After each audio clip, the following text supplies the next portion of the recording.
Oh, perfect. That all sounds beautiful. Okay, we ready? All right, ready? Some pictures real quick. Well, he'll get pictures while we're going, dude. We don't pose. One Wait, picture are you before. gonna let your hair Everyone relax. Candid only. I'm the box okay. your hair? Everyone relax. Everyone relax. Okay, ready? We're on in 3, 2, 1. I don't know. I guess I feel like the PCT really changed me. Just kidding. No, thank you. Fuck everyone.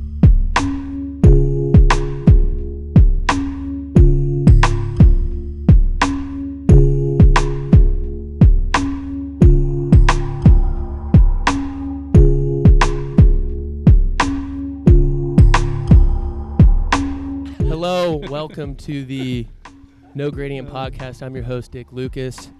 It's been a long time. We've been through some journeys, all four of us. Damn, it's good to be back. Good to hear my own voice. It's going to be good to hear your voices. We're here to talk about the PCT, Pacific Crest Trail. We'll mansplain what that means exactly, but first, let me introduce the crew I have, all finishers. We have Monk. Monk, say hi. Hello, people of the world. People of the world. This is his first time. He said he was a little nervous, but he's doing great so far. Yeah, well, I was relieved when you told me it wasn't He live. thought it was live. He I was thought we like, were live. Yeah. Although I should say, Christina, hold this thought. Call her Ranger, actually. Fukin Barlow, we're not live yet. But No Gradient Podcast is not live yet. We have Charlie Finley, a.k.a. Charles Finch, out here. We actually have a producer and director now. That's why the camera's going to be a lot better. And Barley, actually get in the shot real quick. You just come around and say what up. Get in the shot. So What up, No Gradient? No Gradient. So Barlow's been a fan since the beginning, so now he's on the team helping out. Love it. This is Ranger. Just say what up. Hello, what up? I will say most people on the trail probably know me as Christina, but my trail name is Ranger. Yeah, she wasn't about the trail names till about 2000. We'll talk about trail names later. Halfbacks. How's it going? Your boy Halfbacks right here. I am happy to see this squad right here, and I am ready to talk some trail Don't lie to us, magic. dude. Trail magic. Trail magic. Okay, so let's first. Not everyone knows what the Pacific Crest Trail is. Most people don't. I ain't never heard of it until my sister. Most people don't. No, not you guys. I'm talking about other people that may be listening to this. Not everyone knows what the PCT is, dude. Don't live in a bubble, dude. Okay. Let's talk about what the PCT is first. Let's talk about this quickly. Let's not take up too much time on this. And by the way, we got a lot to discuss here, so I'm going to be maybe cutting people off, and we're going to kind of keep the ball rolling on this shit. So it'll be cool, but just know that might happen. Okay, PCT, who wants to talk about what it is? All right, everyone. What is it? The Pacific Crest Trail is a through hike. I guess it's not a through hike. You could decide if you want to through hike it, but pretty much. Oh, damn. It's not a through hike for everyone. What does through hike mean? All right, so a through hike is a continuous footpath from the border of Mexico to the border of Canada. All through hikes are from Canada to Mexico, Mexico to Canada. Right. All right, it's not. So it's a continuous footpath, Right. and it's pretty much a trail that is around 2,600 miles, Yes. and it stretches from California, Oregon, Washington, and you have the decision if you want to hike the entire thing, if you want to hike sections, and there's just a variety of people who decide to hike this trail, and that's a good little summation of the whole thing right there. And I'm going to add another thing to that. So just so people have an idea, so you're walking, and then every 4 or 5 days you're stopping at a town or stopping at a small like general store, and you're putting food back on your back, and then you keep walking. And sometimes you stay in a town, you stay in a hotel, and you'll stack with other hikers. I mean, you're just all fucking load up in a hotel room because hikers are cheap as fuck. So everyone's just loading up in a hotel room, cut down on costs. So, and then you kind of just repeat that process till you get to Canada. In a town, reload, refuel, boom, back on the trail, boom, boom, boom, boom, boom. Some stretches are longer, but that's kind of the idea. You're just walking all the time. Oh, we have Basil coming up. He'll get in the shot. Thank you, Charlie's running that. Anyway, so that's what the trail is. Anyone else anything else that we should kind of Well, I just want to add that, yes. Terrain-wise, you're going through like all these different mountain ranges. Like it really follows. You're trying to, instead of like, you could take a beeline from California, Mexico to Washington, Canada, and it would only be like 1,300 miles or something like that. It'd be like half the distance of what the through hike. Watch the cable on this tortoise. Because the footpath is just taking you through, the Sierra Nevadas, North Cascades, all these different big mountains. So you're really getting to crush some really like impressive terrain and getting these like mad views. First of all, Christina Ranger, the only woman hasn't given it a hot take yet. I don't believe that. No gradient. So Christina, give a little, not a hot take. Yeah, go for it. Okay, so I was going to jump in and say when Motorboat here, which I'm not even sure you introduced yourself. Oh yeah, I'm Motorboat, aka Mobo, aka Motor Bee. I am Motorboat. That's my trail name. How'd you get your trail name? We don't. Oh, by the way, we don't talk about how anyone got our trail names. The Trek does that. Some other backpacker. That is the worst question of all time. If you ask how someone got their trail name, that is early mile 300 shit. No one. Don't waste time with asking questions like that. That's one rule of the podcast today. Know how you got your trail name. Bullshit. Okay, Christina, go. Thank you for reminding me of that. Actually, Ranger, keep that mic close to your mouth. Go. So Mobo had mentioned that people are generally walking the trail in probably 5 to 6 day increments, and then stopping in towns, and hikers stacking in the hotels and resupplying. I will say that kind of experience is probably unique to the typical PCT hiker and unique to the hikers that are sitting right here. But there are other people that are out there on their own mission and doing the PCT in a very different way. I know Halfax here mentioned that some people are section hiking it. So you might meet a couple that's 65 years old that over the course of 20 years have gone out and done 2 weeks at a time on the trail, and at the end of 20 years have now completed the PCT. But you also are out there meeting people that are our age. So let's say in their 20s, you even meet people that are younger, which we'll probably go into one of the most compelling people we met on the trail, Kids Menu, who's 15 years old. But people who are out there trying to nail the trail in less than 4 months or less than 3.5 months. Right. And so their experience going into towns, their experience on the trail is very different than probably the one that many of us are going to talk about here today. The other thing that I'd add quickly, just as my quick hot take. Well, we'll get into hot takes. Oh, okay. We're getting into hot takes now, though, so go. Give it to us. So getting on the trail, the PCT, I call the PCT Mother Trail, has a That's the first time I've heard her say that, by the way. No, don't be yourself on No Gradient. Don't make things up. Continue. Well, that just shows how few miles Mobo and I actually hiked together, because Mother Trail was dropped many times. Wow, real talk. Okay, go. But in any case, Mother Trail has a complete mind of her own, and I'd say all of us can show up and do all of this planning, set all of these expectations, but honestly, all you got to do is show up on day one, have saved the money, have allotted the time, and just show up and be ready for the adventure of a lifetime, and be ready for an adventure that you have just no clue what to expect, and you just have to trust, because many of us are out there for the full duration. Some of us are out there for 1 day, some of us are out there for 10 days, 20 days, 100 days, and you have no idea what's going to happen. But you got to trust that the adventure that unfolds for you is the one that's meant for you. And I truly, truly believe that. Love it. Halfax, Monk, what's your... So I want to get into hot take. I told you guys kind of think of a hot take here. So give your kind of hot take, like my sis just did, on someone asks you, what's the trail like? And you just, boom, what's kind of the short, just kind of, what comes to mind first? What do they need to know? What gives them the deal? Well, it's a really social trail. It's not like people have this misconception that when I was hiking the trail, they're like, oh, you're doing it alone. Okay, explain what you did, though, because you were going for sub 100. So when I entered this trail, I had the idea that I want to do the entire hike in 100 days. And usually the average time, I think, is around 150 days. And going into this, I just thought it would be a cool endurance challenge to try to do the entire trail in a short period of time. And there's people of all walks trying to do it in 150 days, 4 months. One of the guys I was hiking with did the trail in 89 days. So you have a variety of different people who show up to the trail for different reasons. And some people who want to do it the endurance way, who do it in 100 days, 9 days, do the trail for a different reason, not very for the social aspect or for the nature, because they really want to challenge themselves. Right. And so for myself, at least, I came into it with the idea that I want to see how hard I can push myself and use that, because I love being outdoors and I love seeing how far I can take things. And so that was my whole deal when I entered the trail, is that I wanted to see what I could accomplish on this trail. And and it really, I can talk about it later what happened, but that's kind of like my idea. It is a very social trail. There's plenty of people out there. You can kind of decide who you mesh with and who you want to hike with, but for the most part, you're not alone out there. You'll see, people every day, and that's what it is now. Yeah. Oh yeah. I would say for me, it's I would tell people it's a lifestyle. Like it's just what you're doing. You adopt a new routine where you're waking up every day and you're just walking, and your values change. What you're worried about changes. Your whole and that you're putting yourself in a new environment, and that in itself is going to change your consciousness. What you're thinking about, what you're worried about, what you're stressed about.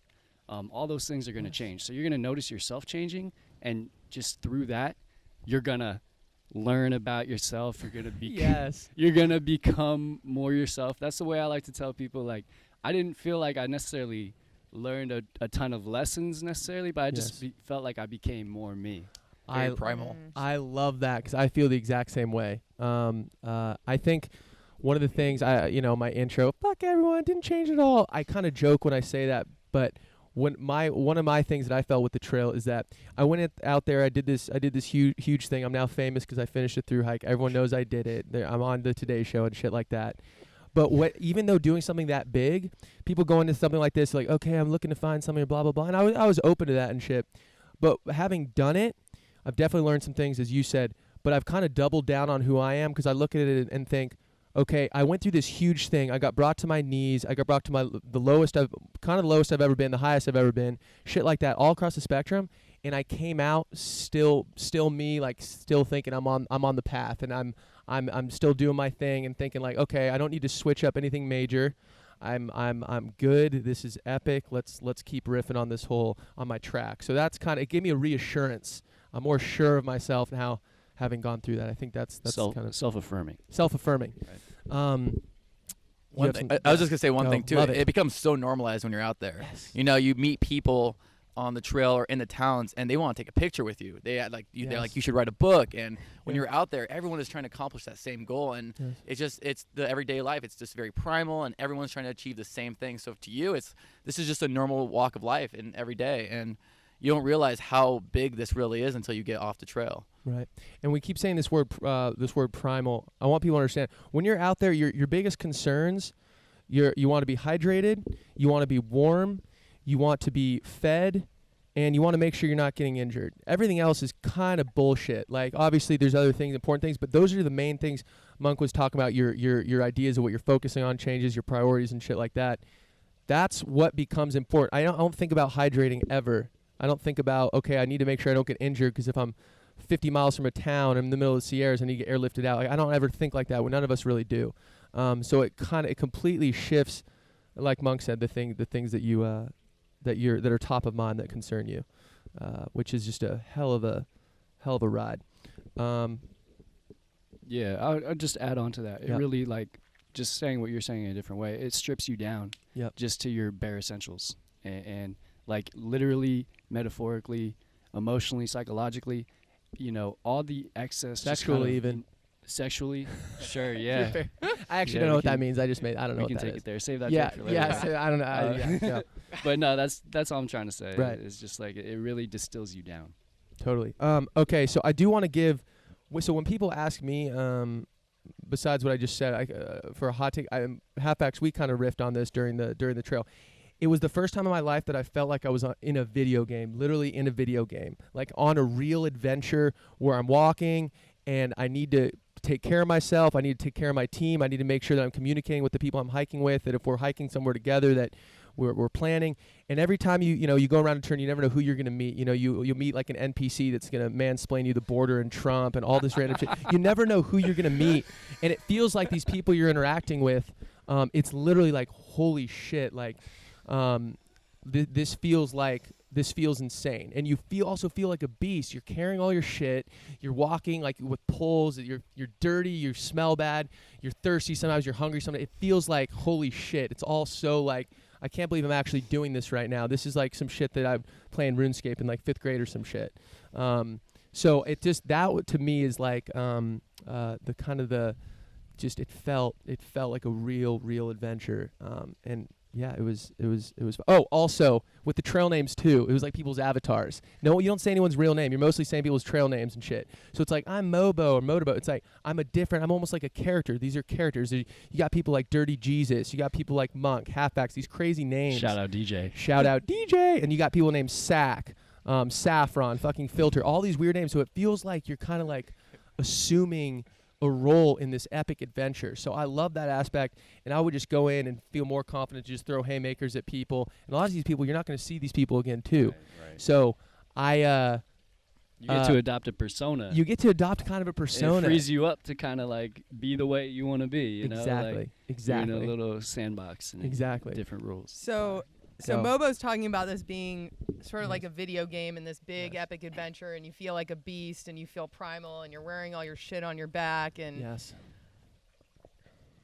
I felt like being on the trail was honestly one of the easiest things that I have ever done in my life. All I had to do was carry my shit on my back and put one foot in front of the other. It actually is not that hard, and eat some Sour Patch Kids along the way. It's not that hard. Right. I felt like actually the lead up to getting on the trail was one of the hardest parts. I had to make a big decision to quit my job. I had to make a big decision to leave opportunities behind that might have felt like they weren't going to be on the table when I got back. Going into towns felt like a video game. Ooh. So you were out in the wild, and it felt like just the most natural environment, obviously, you could possibly be in, which makes sense.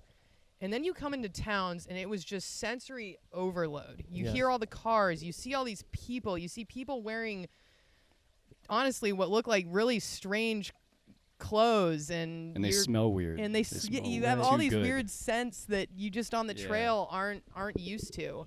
You come into Mammoth and see Toy Story 4 and like Men in Black 4, and you're like, get me the fuck out of here. They're still doing this shit. I'm going back on trail. So I actually felt like it put in perspective that my life outside the trail was actually the video game, and my life outside the trail was more of my avatar. And on the trail, as Monk had said, that is where you are stripped down, and that is where you become and grow into who you really are. Love it. I like to call the trail is the real world, and right now is the default world. You know, there's nothing more real than the trail. You have all your sensations heightened. You are trying to survive. It is the most realist experience that you can really have. And so that is real life. There is really hard when we can talk about getting off the trail and dealing with that later, but there is nothing more real than when you are on the trail and you're trying to figure out how much you need to eat, as you said, trying to hydrate. That is, as humans, you know, we've gone through evolution. Like, we are trying to survive as hunter-gatherers, and all that is the most realist experience you can have. And right now, this is just the routine of everyday life, mundane, every day trying to wake up, go to work, and do that. And there's just, if you want to experience what it truly means to live, I think you need to do something like this trail. Oh, so I love it. I'll also say, though, because I don't want anyone to be under the impression that we're getting out there and we have no idea where our water is coming from next. We don't know where our food's coming from next. We actually have this app Shout out Gut called Gut Hook. And this thing baffled me at the beginning of the trail, and it still sort of baffles me. And we had some interesting experiences running into rangers and some older people that had interesting perspectives on us young people using this app. That, I kid you not, you get off trail 5 feet, you look at Gut Hook on your phone and get redirected onto the trail. And I'm feeling thirsty. Oh, looks like there's water 500 feet up. You're not using your ears to hear for a stream in the distance. You're not you're not out there foraging and trying to figure out where your next water is coming from and actually kind of living in suspense. I mean, you are constantly seeing hikers staring at this app called Gut Hook that is guiding you along the 2,600 plus miles and is letting you know exactly how close you are to the next water source, exactly how close you are to a potential pit toilet, because you can't stand to, squat in the bushes the next time you have to go to the bathroom. Right. So in the same way that it feels like the most, sort of raw and real experience, because I absolutely agree with that. And again, feel like coming into towns is the real video game, and coming off the trail, which we'll get into, honestly, has been the hardest part of being on the trail, was coming off the trail. I there is still, in today's sort of day and age of technology and all of that, you can't escape from that on the trail completely. And I don't want to say there aren't people out there that are doing this without the app, but largely people are getting from Mexico to Canada with this app. Yes. Yeah, I think gut hooks is like a relationship, and we each have a relationship to gut hooks. So true. If you're using it, that is, and not to say everybody is. I did meet people out there who Paper maps, weren't using a phone, didn't have a phone, which I think is a little bit crazy. But yeah, I found myself personally just like towards the end of the trail, especially like kind of resenting gut hooks telling me where to get water, or like where to camp, and so I just tried to not look at it as much. And I talked to a lot of people who were like, yeah, I'm trying not to look at the gut hooks. You know, I'm trying to avoid paying attention to the gut hooks. And it's also gut hook. That's also a fuck. So Okay. we'll, it's also it's also La Sierra. It's actually someone's trail name. It's actually someone's trail name. Oh God. One thing I will say about that is, so we didn't really mention. So we're hiking, 12, 14 hours a day. And one of the things for me with gut hook is if you would look at gut hook, you'd see exactly where you are and how far you have to get to camp. So me not looking at gut hook, just put it away. Don't look at it as long as possible. Don't even look at the time of day. Don't look at it because it's gonna make the day go by slower. If every, it's like watching water boil, or every the appointment's in 20 minutes, looking at your watch every minute. It's like that slows it down. And when you're trying to get through shit, looking at your status every hour you just gotta put that shit to the side. So that's why I did that. I mean, we tried not to use gut hooks when we entered the Sierra. I mean, at some point, there is a love-hate relationship with it. Like, there was some times where it does give people the opportunity to explore these trails and to, go backpacking who have no experience, like, reading a map. But, with the immediacy of the moment, trying to not, see what is coming up. Because gut hooks really gives you, the elevation gain, what mountain you have coming up, how many miles to the next water source they were talking about, and my backpack did say be here now, and it's huge. It's actually very true on the trail that you can kind of lose that immediacy when you're constantly on your phone trying to figure out what campsite you want to be at.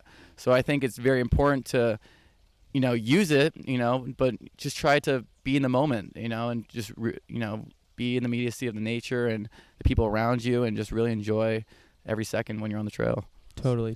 So something that I'll add, because 2019 was an extremely unique year to do the PCT. Pretty much, the most basically snowfall I think the PCT had really ever seen sort of this time of year. So the snowpack was just much heavier. 2017 was also a similar year and sort of set the precedent for how you'd go in and tackle a high snow year as a PCT hiker and as someone who does not have really any experience mountaineering or hiking in the snow.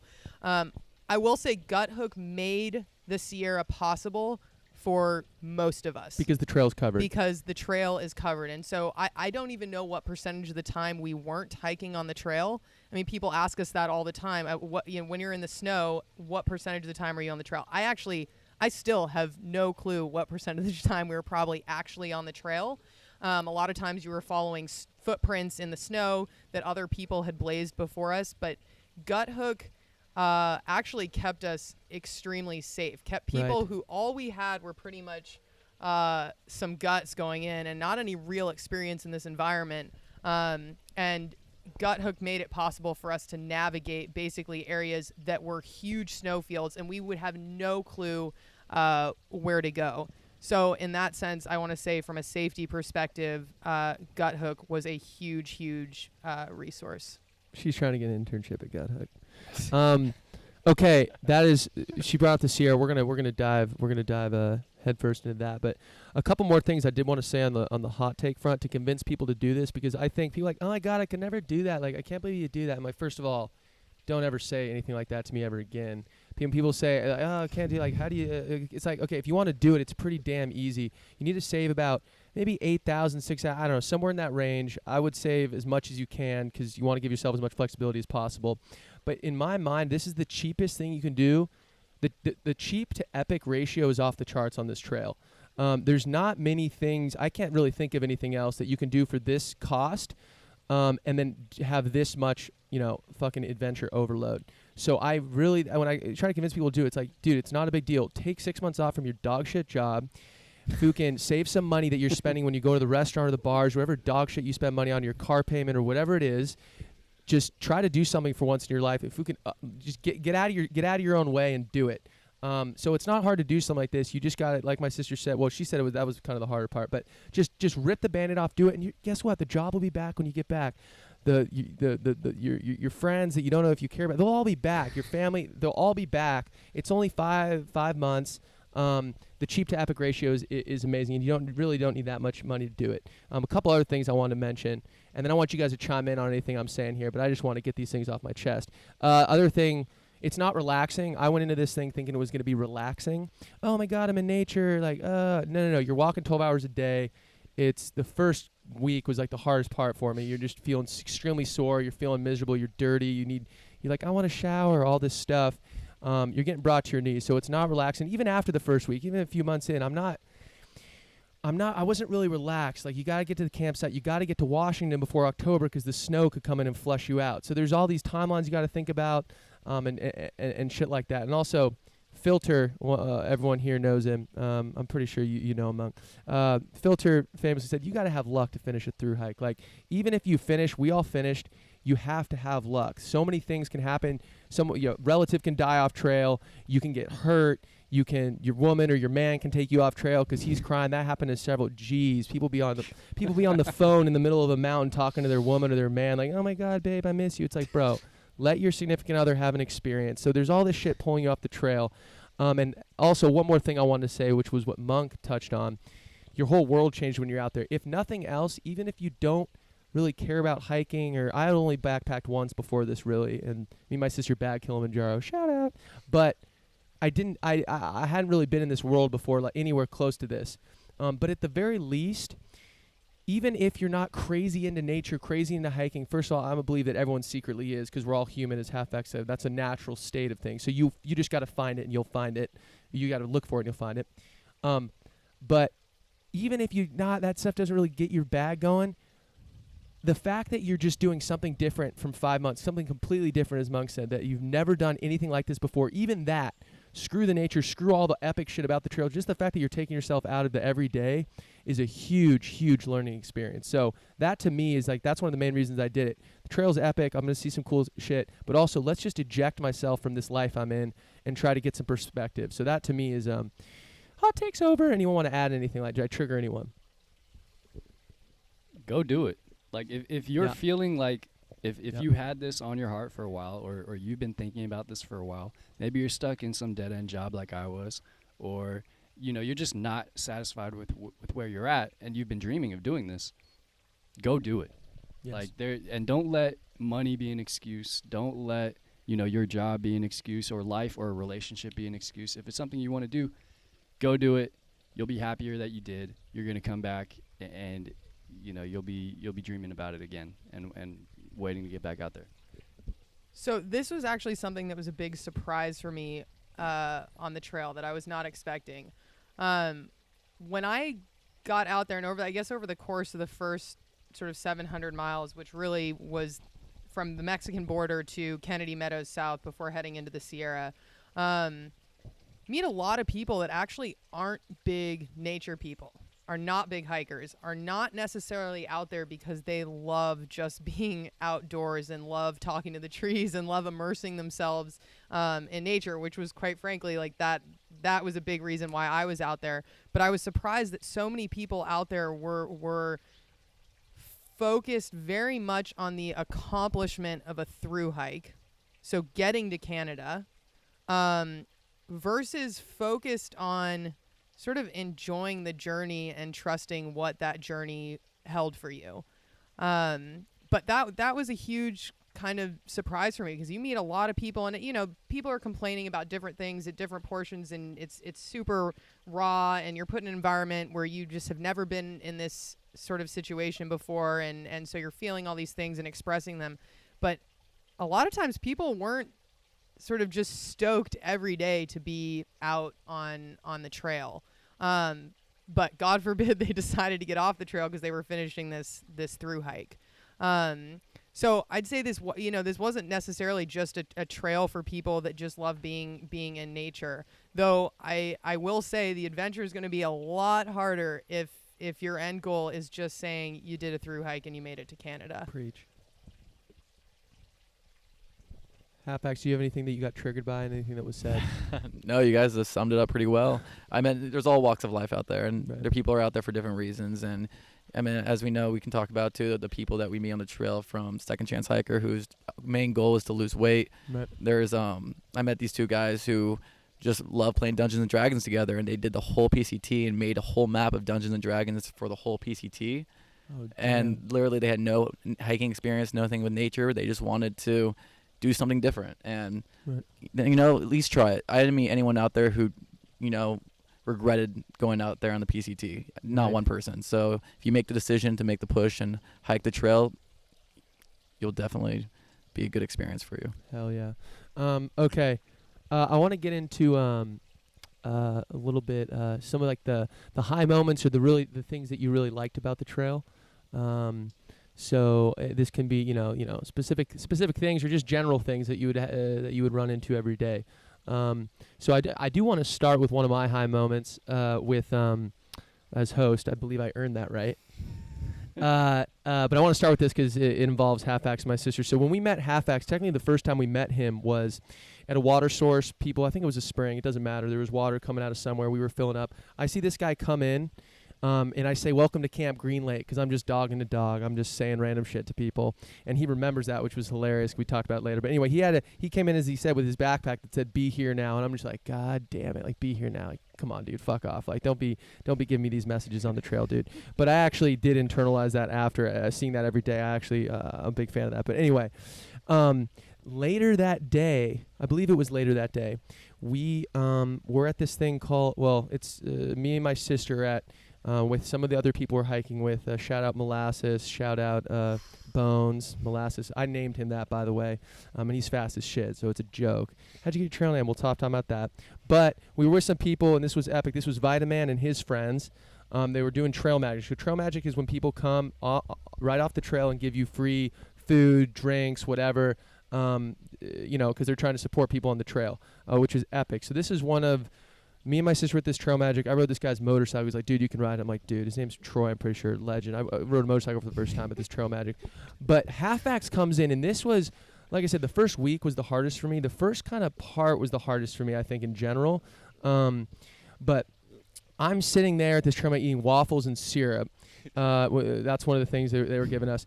And this is at nighttime. They have music going. They have lights going. Halfax comes in, and at first he's kind of reserved. I didn't recognize that he was the guy from the water, or the Be Here Now pack. But he comes in. He's kind of a little reserved. First he's getting some syrup and whatever. He's like, but he said, "Oh, I'm so thankful. I'm thankful to be here. God, I could cry right now because he's getting." When you're out there eating dog shit food and you come up to Trail Magic and they're giving you food that you haven't had, that you'd only get in a town or you haven't had for a while, it's a huge deal. So it means a lot to us when people do that. But anyway, then this guy starts talking about the fact that he's trying to go sub 100. And me and my sister, we're with Roller, and he's there too. So Halfax bulldozes into this place and starts talking about, yeah, I'm going sub 100, like big dick miles, like this is what it's all about. And I'm like, holy shit. My attitude up to this point, I forgot what mile that was, maybe 600 or something. My attitude has been like, I'm just trying to survive. Like, this hurts. I want my mammy. Like, my body hurts. My sister's going too fast. Like, I can't do this. And then this guy comes in and was like, dude, big dick miles. Let's fucking do this. Like, this is what it's about, baby. Like, he's talking about sub 100, which is 26.8 miles a day. That got me fired up. It got me so fired up that it actually made me rethink my whole life, because he was also talking about traveling and living out of his car. Like, fuck everything, dude. Like, this is what you got to do. You got to do big shit. And it kind of fucked Roller up, too. Roller's like, shit, I got to be going faster. But it was like this big moment of, let's not just survive out here, but there are people thriving. You got to attack this shit. You got to make your own destiny out here. And that got me fired up. So that was me and my sister's first interaction with Halfax. And it was one of the most legendary things, which I have a video of that. We kind of interviewed him. Yo, Halfax, I want to document this a little bit. Can you? So what's your deal? You're out here. I'm out here doing a sub 100 day through hike, and it's a little crazy this year with the 2019 weather. Yep. For the PCT. Yep. But you know what? Big dick, big miles. Big dick, big miles. You dog. You dog. Just blowing by people. Blowing But you like it because it's a variety. It's a variety. You don't hang out with the same bullshitters every day. I'm gonna meet like 80% of the trail. Like I literally think Because you're just blowing through. Like this is the only guy I've seen again. That's roller right there, baby. That's Ray Boss, you know? That's Ray Boss. That's testament to your ass. Yeah, when I see someone again, like I always see like I'll see. Roller's got shop though. Yeah. He doesn't want to do the Sierras, man. Flipping to Tahoe. Dude, the only thing I hate more than a section hiker is a flipper. Oh no. Okay, that's the only thing I hate more. I'm very minimalistic. Like I'm living under a fucking tarp under here, you know? Like I can live in a car. God damn. Gym every morning after a long run. Yeah. That's what I would do too. Yeah. Go to work and then Go to work, yeah, work at night, I bartend at night, and then do it all over again. Who are some of your biggest role models? Oh my God, that's. I love. I got this dude has some. Yeah. I got into endurance running because of David Goggins. Have you heard of David Goggins? I have not. yeah, I know David Goggins. Yeah, and he's a Navy SEAL. Was a really overweight. He is a legend. Oh, Yeah. I know this guy. And Yeah. I literally never ran after college. After I graduated college, I was kind of like I did all the internships, I was a business major. I was applying to all these corporate jobs, and then I went to Burning Man. I went to Burning Man for the first time. It changed my life. I literally flipped everything I was doing, and I'm like, I want to do way more. Like I just want to do way more with what I have, you know. He has that quote: "Be uncommon amongst the uncommon people." That's right. When you said that, I was like, I know that. Yeah, quote. yeah. I have it written down. Yeah. It's one of my favorite quotes. Be uncommon amongst the uncommon. So like, I'm doing this through hike. So how do I fucking be uncommon amongst the uncommon? Everyone here is uncommon. No one fucking does this shit, you know. But how do I fucking go to the next level? And so that's why I kind of taking my life, you know. I just want to like always take it one step above. I always think about callousing your mind and body. You know, fucking. What, your mind and body? Callousing. You know, like you have calluses for your feet, right? Right. Yeah. So like this trail, you know, like I'm trying to callus not only my body for this trail, but I'm trying to callus my mind. I think of sandpaper, just smooth into my shit. Is he the one that probably has a lot of shit, but he has this whole concept of good, like when shit. No, that's Jocko Willink, and he's also my other role model as well. We're getting to the second point.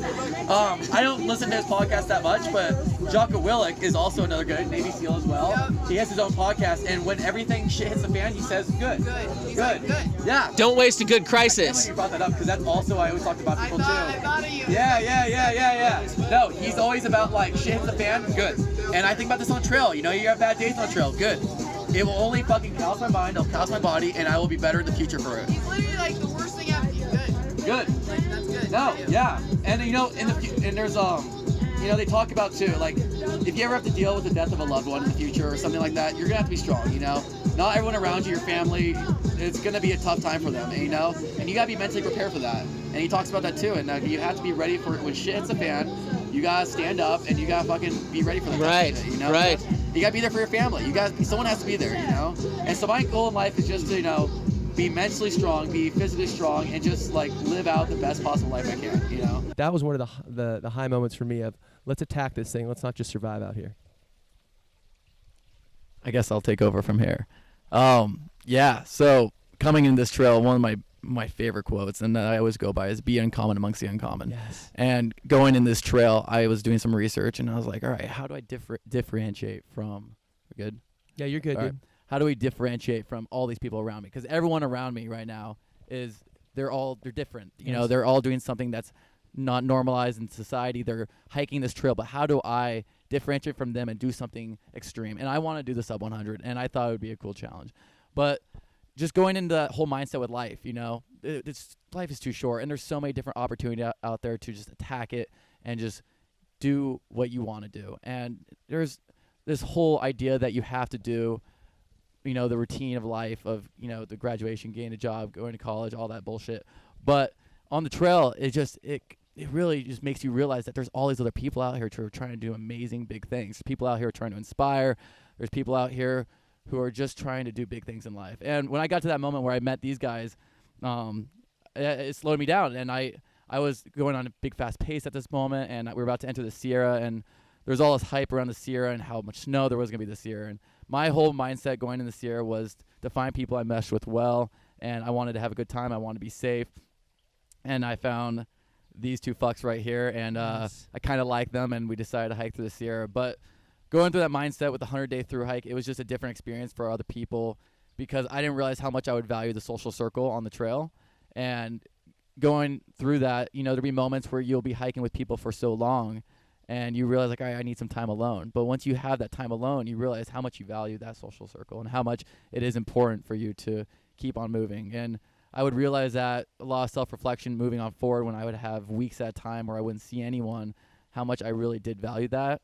And I don't know if we want to talk about the 100-day, but at least for me, for my highlight was meeting these guys and going through the Sierra, but just having that group of people through the Sierra and being so close with them where I was able to meet their family. And, we always joke about the tramley, Tramley. Love my tramley.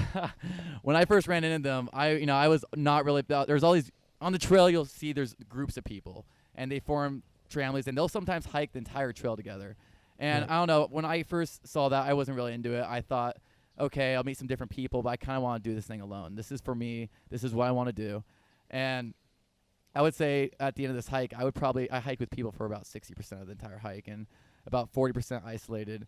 And you don't realize how much you value that social circle until you get off the trail and you're surrounded by it for every day of life. And you get off and you realize you don't have that anymore. Right. And I know we're talking about highlights. I'm kind of jumping everywhere with this, but Well, as my sister said when I told her to start thinking of things like highlights and shit like that, she's like, well, the negatives, it's hard. You can't just put things in positives and negatives. It's like, it's a spectrum. Also the negatives are like some of the most epic shit out here, like when you get brought to your knees. So it's like separating it. So it's like, it's a great point. It's hard to, you can't put things in a box like that because you learn so much from the negative stuff. I'll say this, I didn't realize, when I was having my lowest moments on the trail where I was in pain, I couldn't move, I was sick, and then I would get off the trail, I would just want to get right back on it. I didn't realize, even at your worst moments, those are still your highs. Your worst moments on the trail are your highs, and compared to this life, those are awesome moments that you're going to reflect and look back on them. And a lot of type 2 fun out there where you're in the moment out there and you don't realize, looking back when you're 80, 90 years old, where you're bouldering up a mountain trying to find somewhere to cross a stream and it's hailing on you and you're miserable, how valuable that is going to be for you going forward in life. Right. And that's like one of my my favorite moments from the trail is, my most miserable. They're a combination of the two. Right. And I guess that's the best way to explain it, is that you're going to remember those moments more than ever. Epic. Monk, Ranger. Yeah, man, I'll jump on that. So I really think we're getting at this idea of your highs and lows, they mix together and they're related. Mm-hmm. They balance one another out. And many times the most extreme lows are followed by the biggest highs, just because it's that intensity that you need, to get a high. And so, for me, one of those, for example, was towards the beginning of the hike at Warner Springs, mile 100 something. It's within the first week of the trail. I'd gotten to Warner Springs wearing sandals, these really minimalist sandals. And my feet were really fucked up from it. Just I had crazy blisters and really sore feet. I was hobbling my way there. And at that point, I really wasn't sure if I was going to make it, because I had started out wanting to try out the sandal thing.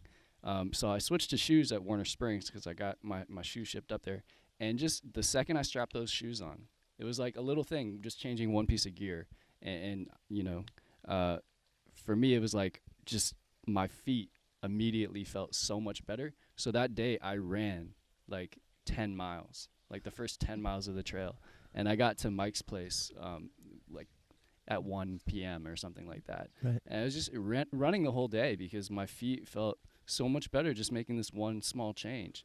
And that was a big emotional high because it was a moment where I really felt man, I can do this. I'm back, And I left my first tramley in the dust because I was man, I now I got my shoes. I got to run, and so I think again, it brings it back to that social aspect of the trail. Where you want both. You want to socialize and appreciate these friendships and relationships that you're building with people, but you also want that time to reflect and really just be you and be, don't not have to compromise on anything. Yes. And just to hike the exact way that you want to hike it. And in that moment, running the trail is what I wanted to do. And there was nothing that was going to hold me back from that. no one else on the trail, none of the friendships I had. I knew you could maintain those in different ways, and you're gonna be leapfrogging with people and seeing people, and then, I didn't see you two for like 1,700 miles or something like that. Like, right after we initially saw you after Idlewild. Yeah. Right. So Well, first Warner Springs, but.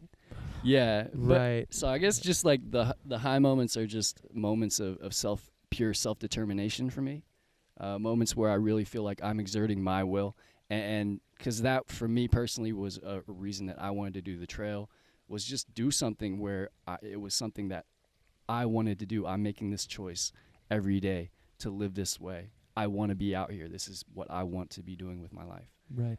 And so moments that really accentuated that and where I really felt that were my biggest highs, for sure. So, Monk, you bring up a really interesting point, because you came on the trail and did this trail alone, half-X. You also came on the trail and were doing the trail alone. And I'd say I'm actually not, I don't even want to put a percentage on it, because I'm not sure what percentage of people come out and do the trail. I love when people throw numbers. I'm like, alone. I think it's like X percent. 70-30. 70-30. Everyone just be No, talking out of their ass. I have no idea, but I will put right. it to you this way. A Yeah. lot of people that we met were out there to do exactly what felt good to them. And sure, they were meeting people along the way, but Yes. at the end of the day, the decisions they were making were in their best interest, as they should be. It should be a very sort of selfish experience, and it's awesome that you have this period of time in your life where you can be completely selfish. My brother and I went out there together, Mobo and I, and so this was not a solo experience for us. We went out there committing to do this trail together. And you do meet a number of people who are out there doing it with a significant other or a friend. We did meet a few other sibling duos. But my brother and I, that was not our experience, which I think added a completely different element to the experience. I learned very early on, Mobo keeps mentioning that the early days were some of his hardest. I'd say because of that, they were also some of mine, in the sense that I had come out here with my brother. I internally had a timeline in mind for us. I wanted to go out there and push my body to some real limits, probably pushing eventually 30-ish miles a day, and thinking that was just what we were committed to. We'd hit towns every 2 weeks to get a shower, to do laundry, meet people along the way, but we were on a mission. It was clear to me in the first 3 days we weren't going to be on that mission. Everyone's just looking at. I just look at. Everyone's like, Mobo, you're slow as fuck.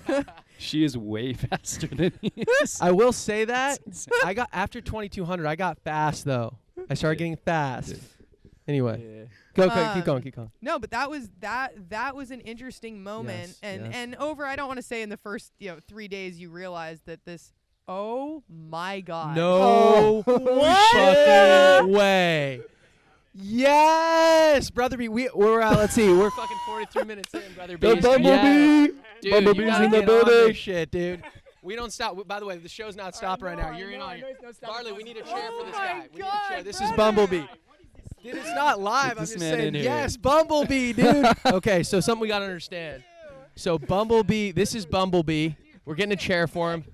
Come sit. Okay, we need extra headphones. You know what? Let's plop them right next to me. Plop them right here. Nice. Here, I'm dude. gonna be so much trouble. Dude. Wait, you in trouble for work or what? I'm in trouble for work. It's the best. My girlfriend, everything. Okay, first of all, we can. Okay, first of all, okay, Monk, give him your mic for a second. Here, plug these in. Here, let me get you plugged in. Here, give me your mic for a second, because we're gonna need. Here, Charlie, actually, can you plug this? Here, Monk, you plug this in right here to this thing, and then you're gonna put these headphones on. All right. Bumblebee. Okay, so let me put my headphones on. 1 second. I don't fucking believe this. Okay, so everyone, just we have late breaking. Bumblebee is here. He is a legend on the trail, sponsored by Hyperlight, basically. Not actually. I don't know if I could get in trouble for that. He just had a lot of Hyperlight gear. He's a legend on the trail from LA. And I told him, I was like, dude, Bumblebee, like, we're back in town. Like, we're trying to do a podcast, 10 a.m. And he tells me 40 minutes before the go live, he's like, dude, why don't we do it tonight? I'm like, dude, I got people coming over. Like, why are you doing me like that? He shows up now. Fucking, he was saying he wasn't on the mic. He's going to get in trouble from work. His girlfriend, #silence, that's her name. And dude, Bumble Bee, we're glad to have you here, dude. We're in the first 45 minutes. We're chilling, dude. We're riffing on the trail. Welcome, dude. Say hi. Thanks for having me. Thanks for having me, buddy. Dude. I'm hungry as heck. Keep that mic close. Are you hungry? Does Charlie need it? Charlie, do you need food? Do you know how long it's been since I wanted to eat this pastry? This pastry is half eaten because Silence ate half of it, and I have to eat the other half, but I have not had a chance because I've been running around getting back to LA life. That's how crazy my life is right now. That's how crazy his life is so crazy that he has a half-eaten pastry in front of him. It's insane. First of all, do you need water or anything, dude? Yes, I need water, I need coffee, I need food. Damn, Charlie, whatever you can do, dude. So Charlie's here. I got in effect, man. Yeah, keep that mic close, brother. Keep that So mic nice close. to You're a you sound guys. guy, dude. I'm so sorry. I'm Dude. not a sound guy, man. Dude, I'm I a know. filmmaker. Yeah, This is- he's a filmmaker, and he's doing a. First of all, shout out what you're doing, your project, dude. First of all. All right, I'll shout for my project because you want me to do it. Because Yeah, I yeah. don't want to do a shameless plug, but I will. Right, but do it.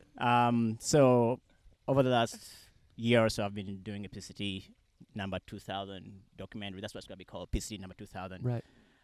Beyond the miles. So I'll have that come out probably. I don't know, maybe in like next year or so. I got cut. I have a ton of footage to go through. Yeah. Like a ton. I mean, I have interviews still due to be done. One with Christina, young ranger right there. And yours, Mister, I gotta leave for Italy or New York or whatever. I'm taking this beard worldwide, dude. I got Dude. places to go, dude. I got places to go. I gotta go to work. I gotta make a decision between buying a $7,000 car and a $70,000 car. Okay, does that make sense to you? Oh my God, dude. That's the big decision of my life Dude, today. the thing is, Bumblebee, unlike most of the people out here, everyone's broke. Everyone's like, oh my God, I can't afford it. This guy's like, work hard, play hard, dude. He saved money to get the good gear. He believes in fine things. This guy doesn't fuck around like most people, dude. well, you live your life, right? You live, You live your life, right?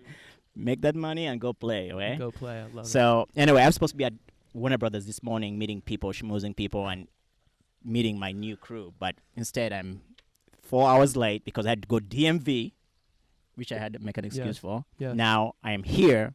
I got to explain why I'm not going to be there before noon. Yeah. Can you do that for me? Can you tell the EP of my new show that, hey, We'll give them the timestamp.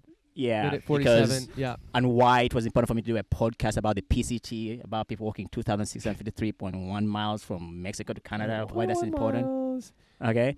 It is important because It's people need to important? hear about this, dude. Yeah. I'm getting used to this mic being so close to me. Oh my Yeah, you God. got to get used Hey, to you're it. Noble. First of all, What? Nobo or die, by the way. Is Nobo or what die. yeah, Show dude. the and- camera. Show the cameras. Show the Okay, so Yeah, Monk, yeah. Monk came into the house. My brother Right. Mobo and I had not seen Monk since Probably Cascade Locks. big Timberline. No, Crater Lake. Right around there. Big Lake Youth Camp. Oh, Big Lake. Big When Lake we Youth Camp. shared Right, Mickey yeah. D's at 11 p.m. at night Right. and hiker stacked. Right. This was in Sisters, Oregon. In any case, haven't seen Monk. Monk walks into our house to record the podcast, Yes. and tattooed across his lower thigh is Nobo or die. Nobo or die. One of That's the amazing. biggest debates on the trail. And we know where Bumblebee stands. Oh, yeah, you know where I stand with that. And no flippers, no road walkers, No roadblockers. and no s- bonus miles. no okay? bonus None of that crap. And then hitchhikers that are hitchhiking 10 miles to skip 10 miles of hiking and Right. not through hikers going Nobo. Yes. I hope you didn't do any of that. Nah, 'Cause man. no, hard line, bro. I couldn't have. First of all, we're gonna have to share this mic because people won't be able to hear him. So people are just gonna have to be kind of mindful. Yeah. of that. Okay. You Yeah. know, No half way, act- man. Nobo or die, baby. You're through hiking. You're through hiking. It's a continuous footpath from Mexico to Canada. No hitching. No skipping miles. No flipping. None of that. Right. I mean, you can go sobo if you want. Like that's a personal choice. Not As long as you're Bumblebee's mine. as long as you're through hiking. But Nobo's the way I did it. So I'm riding for Nobo. I'm riding for Nobo.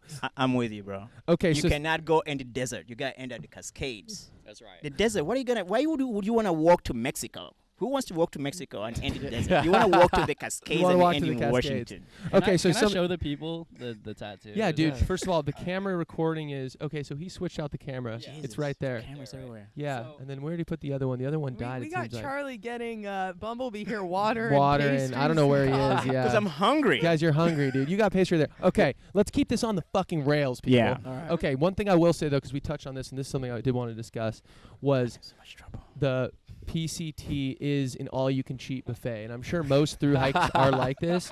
But there Hike are road, hike, people. brother. Yeah. There are people that are cutting the trail. They're hitchhiking different places. They're taking a road which goes parallel to the trail to cut off elevation. They're doing every which way. I didn't even know this was a thing until Cache 22 in like Northern California. I was like, wait, people do this shit? Like, that's a thing? And it was like here's everyone's got different takes on it. Like, hike your own hike, people say, and I get all that. Like, I don't, if people want to cut for certain reasons because they want to catch up to their tramley or whatever. Okay, I get that. Here's where I draw the line. Here's where I've come to peace with it. We're a community out there. We're all doing a really big, hard fucking thing. And when one person starts cutting and they're public about it and they share that they cut and they show off about it, or they're not even trying, they're unabashed about it, that chips away at the sanctity of the trail, and that prevents that encourages other people to do it. We should hold each other accountable. We should all try to walk the fucking Pacific Crest Trail because that's what we're saying on Instagram that we're doing, so we should fucking do it and not lie. So that's my hot take. Listen, cut the trail, but do it in silence and don't tell anyone about it. Like, I'm fine with it, but don't, because it encourages other people that might not otherwise do it. Let's do a hard thing and let's do it right. Didn't you want to skip the Sierra? Okay, so we'll talk about that. Oh my God. Okay, first of all, hold on. That was going off the charts on my volume thing here because I wanted to skip the Sierra. Okay. We can talk about me and kids menu and you getting hyped up and to hike the Sierra if you want. Yes. Okay, so here's the. Let's talk about. So we were. Mobo low. Mobo low. Okay, let's talk about. So let's go lows. Let's we talk were about just some talking lows. about highs and lows, but and so Bumblebee, cue something up about your high because I also want to talk about your 12-day shit through the Sierras, which not many people fucking did, and they need to understand how epic that is. But let me tell you, let me share a low moment here. So we went into the Sierras, and the it was feeling pretty epic. So the first, here's the low moment. First low moment in the Sierras. So a lot of people did Whitney. So Whitney is a side trail. Whitney's the highest in the contiguous United States. It is the highest mountain. 14 what? Doesn't matter. It's the highest fuck. Anyway, this was covered in snow. It was icy. It was a very difficult thing. Me, my sister, and Halfbacks were hiking together at this point, and we woke up and we were like 25 miles out, and we woke up that morning. We're like. And I finally made that like around 11 o'clock. I was like, we are summiting Whitney right now. It's 11 a.m. and we're 20 miles out, but we are going for the summit right now because you have to hit this at night. You have to hit it early when the snow is nice and cold. So we start getting into this thing, and we hike till 11 p.m. to get to the base of this mountain. And our plan is to rest for a few hours and then go do it. That's kind of the plan. It's 11 o'clock, and this is. The snow is super slushy because it's late. It's had the whole day of snow melt, and it's slushy. It's hard to fucking walk in. Halfbacks went ahead, which I got pissed off. He left me and my sister. We stayed together out there. He went ahead. This was right as we were getting to our camp spot, probably an hour out or 30 minutes out. My sister's ahead of me. I'm going slow as fuck. I'm feeling like dog shit. I'm like crying to myself. I post hole 3 feet, which means I fell into the snow. I got off trail and fell into the snow, and I'm just I yell. You weren't off trail. You were up on a ravine. Yeah, 20 feet above the trail. I was 20 feet above. Yeah, I was off trail. I fucking yell, fuck this shit. I ended up talking to my sister and Halfbacks and my sister. I'm like basically crying. I'm like, dude, I came out here to have fun. This is bullshit. What the fuck are we doing? Like, we didn't plan this well. Why are we hiking till 11? This is bad dog shit planning. I was fucking taking my lows. We get to the camp spot, and I say, guys, go hike Whitney. I'm going to sleep. I'll wake up at 10 a.m. And then we'll like meet up after you guys hike Whitney. But I'm going to sleep. I'm not doing this shit. I'm just glad to be. I'm glad to be good right now. I'm glad to be alive. But I'm pissed off that we were hiking that late, and it fucking hurts to be hiking that late. We did like 20 something miles in snow that day. It was fucking ludicrous. Yeah, I want you guys to take it from here because they didn't end up doing Whitney. Thank you. So, yeah, this was an interesting moment for me with Mobo because Connor Halfbacks had gone ahead, and I don't fault you for that, brother. I would have gone ahead too. There was some bad energy coming off Mobo going Seriously, through this so section. so true. I mean, Mobo at one point, Connor and I are, Halfbacks and I are just bright-eyed and bushy-tailed, staring at this beautiful moon over this field of snow. Yes. It's nighttime. I mean, it is just something I can't even describe to you. It's out of National Geographic. It's stunning. And you just hear Mobo. I don't know why the fuck anyone would ever do this. This is bullshit. This is irresponsible. This is ludicrous. Hiking till 11 in the Sierras is irresponsible. It Fact. was. It was dangerous. Right. So, Halfback starts moving along, but you do stop and check in and shine your light. I will say you did do that. Right. Mobo's behind me, dragging ass, just Drag ass. wallowing. And all of a sudden we get to a point. I've now lost Halfback. Halfback has gone ahead. We're probably a mile out from where we wanted to camp before attempting to summit Whitney. And all of a sudden I just hear out of literally up on a ravine in the trees, Yes. fuck. And then Yes. of course I go, fuck. And I have to go talk my brother Mobo here off the ledge, and he manages to get out of his 3-foot post hole. We managed to slide down a huge hill to meet up with Halfbacks, where honestly, if we had hit the wrong rock or post hole again, I mean, it was dangerous. It was not safe. And we get to the spot. It's 11:30 at night. We honestly should be rallying soon to get ready to attempt to summit Whitney. Brother gets in his sleeping bag. We're all cowboy camping, which means we're not setting up any shelters, and we're just literally lying in our sleeping bags on our mats on the snow. And brother goes to sleep, decides he's not summiting. Yep. Halfbacks and I are still stoked. We're ready to do it. We take pretty much a 30-minute, hour-long snooze, get up, pack our bags, leave some of the things with Mobo, and we realize about, 20 minutes into our walking, which we probably had only gotten 400 feet or something, we should have crossed Whitney Creek the day before. We should not be on the other side of Whitney Creek, though some people were able to successfully cross Whitney Creek and with river crossings. So with the Sierra, the most dangerous part of the Sierra is not the snow, but it's the river crossings. And that is where you need to be extremely safe, responsible, diligent, take your time. Do not listen to the trail. Don't listen to Gut Hook on where, if it shows you the trail is here, cross here. Look down at the comments in Gut Hook and see that other people have taken a couple hours to locate a log or have gone miles upriver or downriver to cross. Anyway, the other responsible thing when it comes to river crossings is to do it first thing in the morning after the snow has gotten colder and therefore the flow is less. So it's safer to cross the river. Well, Connor and I are Halfbacks and I are pretty much doing it at peak snow melt at this time, and hitting the crossing where literally water is just, it looks like waves pretty much coming over the logs that we're supposed to be crossing, and people have successfully and easily managed to cross. I drop in to see if we can even get a foot on the log. I go up to my thighs in water. We don't realize until the morning that This is cold water too, people. This is snowmelt water. It's freezing. It's freezing. We look down. Later in the morning, we find out that 20 feet away is a huge waterfall, that if you had lost it and gone down this fall, you were dead. So I drop into my thighs. Halfbacks is looking at me, and Halfbacks, as you've heard, he is kind of ruthless when it comes to logging the miles and getting to where he wants to go. And Halfbacks looks at me and goes, "This is not safe. This is stupid.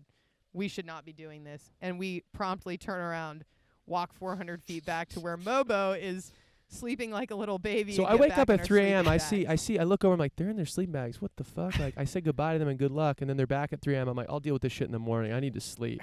So we wake up at 10, and I get the whole story that that next morning that, what they just told you, which is pretty hilarious. So we did not summit. Yeah. We did not summit Whitney, which for me was honestly a big sort of low moment of the journey, because I had decided I was, a team player. You when you decide to go into the Sierra with your crew, you're making group decisions. You don't go rogue, and even if it's against what you want to do, you've committed to your crew, and you decide that you're making group decisions. And if the crew wants to do something, even if it's not necessarily what you agree with, that you've committed to that, so you move on. But for me, that was really, really tough. And hearing all the stories of people who did make the ascent and how epic it was, also how dangerous it was, Yep. but how epic it was hard for me. But it also forced me to just listen and trust that there was a reason I wasn't doing what it was I wanted to do, and there was no reason to push forward in a way that was irresponsible. And that was a huge lesson for me at the beginning of this year, because we encountered some difficult moments later on that made it easy for us to walk away from after having that experience. Yeah, we should do Whitney still. We should do Bumble Whitney. Bee, we're doing it. Yeah, I still want to do Whitney because you in? Also, I want my boy Monk. Monk, you just reach for the mic whenever you need, because no one's gonna be able to hear you, All dude.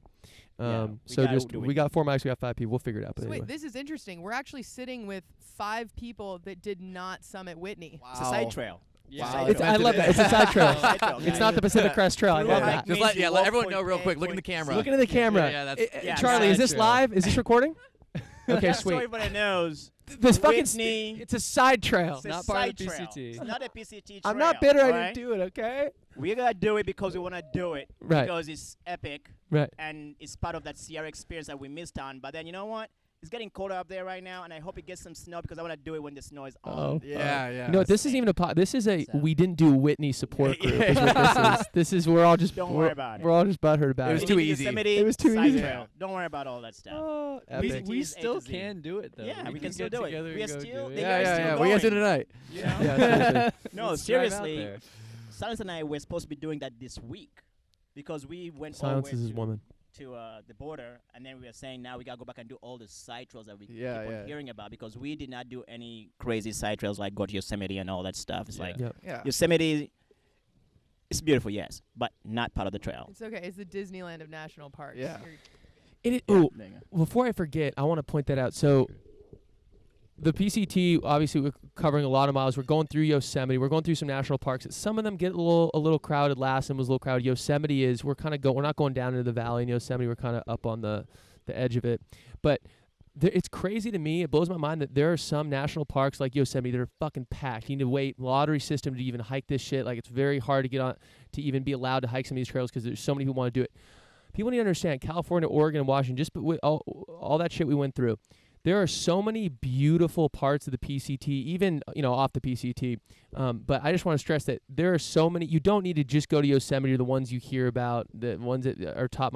There are so many beautiful parts of this trail. I couldn't think of. Yes, Yosemite was a beautiful part. Sierras, that was epic. But there are so many beautiful parts all over the trail that you don't need. You can fill out a permit the day of to do this shit. You don't need to plan 6 months or a year in advance. If you want to go do an epic section of the PCT or an epic hike, whatever. You don't need to just do the Yosemites of the world or like the super popular. Don't listen to the blogs that only say, "Oh, Yosemite, do that." It's like there are so many beautiful parts to enjoy, and I just want to point that out.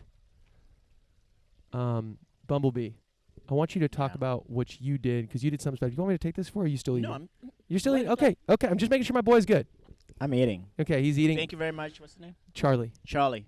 executive spread. editor, producer, and director of the podcast. Yeah, I may need some footage of this, by the way. Yeah.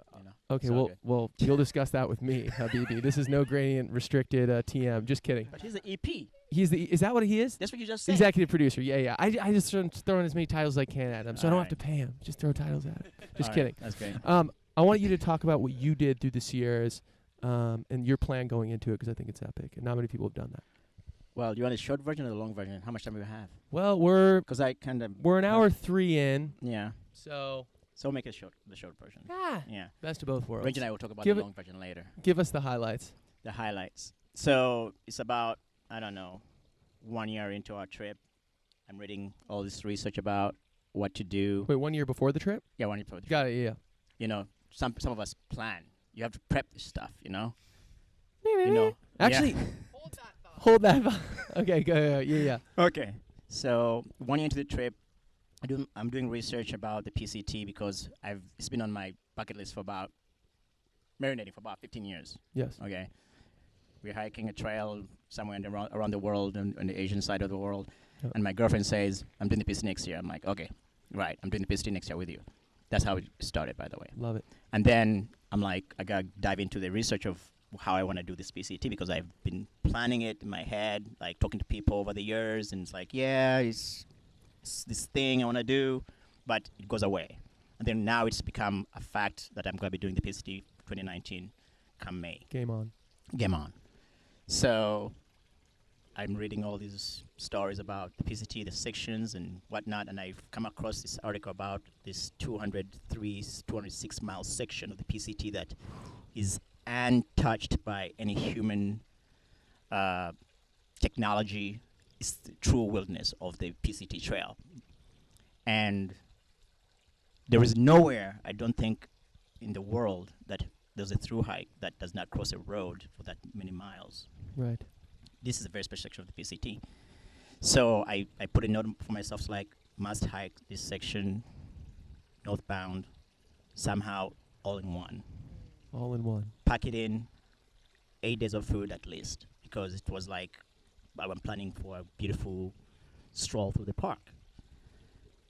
But then, as we all know, come the trail, May 15th, we are hiking, we're hearing about snowfall in the middle of May, Yes. and things are getting dicey. People are like having frostbite, da.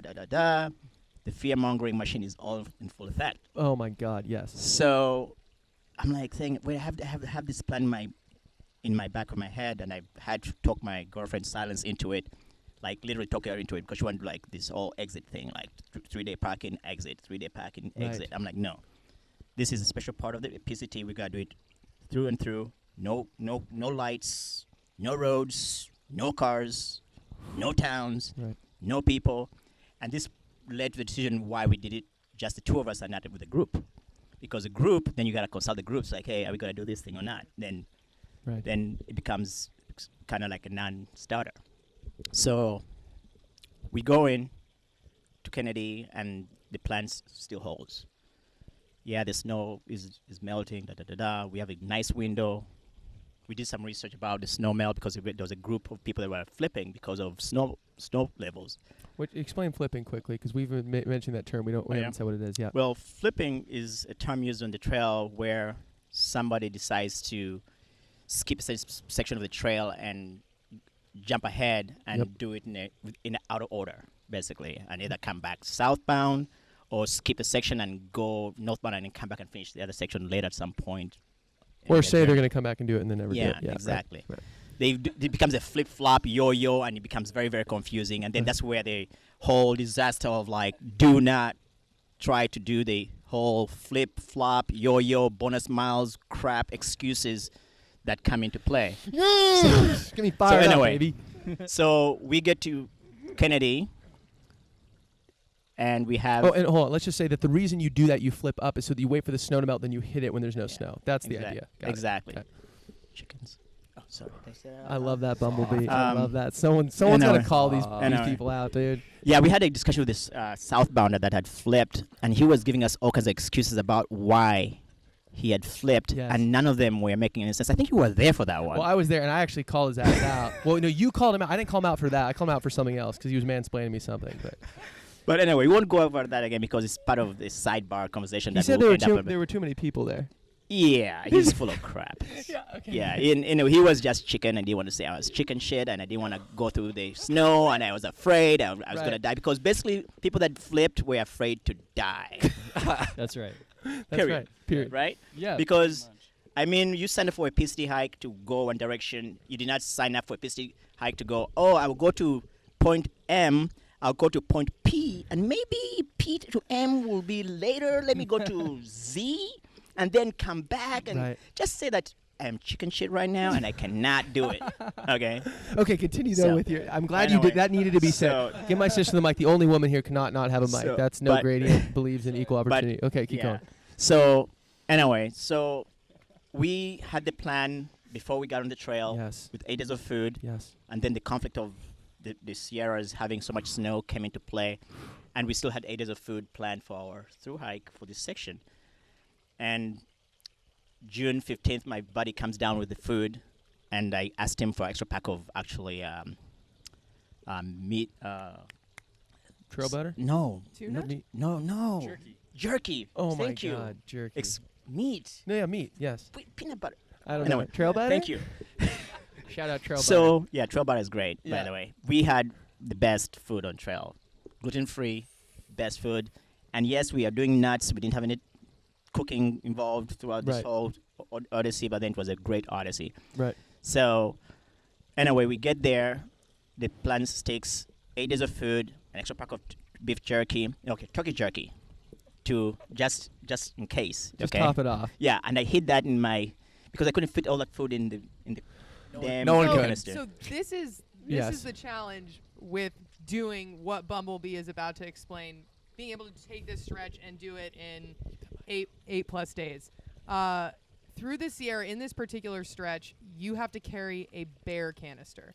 And this stretch is largely known as also the John Muir Trail. Yep. So many people have experience doing this stretch of the PCT. It's actually probably definitely the most popular stretch of the Pacific Crest Trail because it is also, it aligns with 90% of it is the John Muir Trail. And in this stretch, you have to carry a bear canister to protect your food from bears. And this is this could be a whole nother discussion, but basically you do not want the bears to start getting comfortable around humans, familiar with the fact that they can actually take food from humans. It's really a way to protect the bears and the natural environment. That's why they call her Ranger. Right. So you have to carry a bear canister, and a bear canister is not only heavy, but it's also really hard. It's literally like plastic, and you can't really pack down your food in a way that it can't really mold to your pack, and you can't put in a stuff sack. I mean, literally, you are just obligated to carry this massive bear canister and stuff all of your food in it. Which, by the way, and I think rangers need to know this, and they do know this. Probably 50% of the food that hikers are carrying is ever sitting in that bear canister because it's pretty much impossible to carry all your food in that bear canister for even a 7 or 8 day stretch, which is typical, where you get off the trail and then go resupply, which Bumble Bee did not do. Exactly. Yeah. Which created the difficulty. In light of difficulty, because we couldn't take 12 days of food. Not that we wanted to carry that weight, sorry. 8 days was heavy enough, okay? Right. With the extra gear that I had, there was no way we were going to go over. Speaking of which, after this whole... It took us 11 days to do it, by the way. We had 8 days of food, so we had to manage our food. That was one of the things we had to do while we were hiking through. But we got lucky because, hence, as you know, the PCT takes care of these people, right?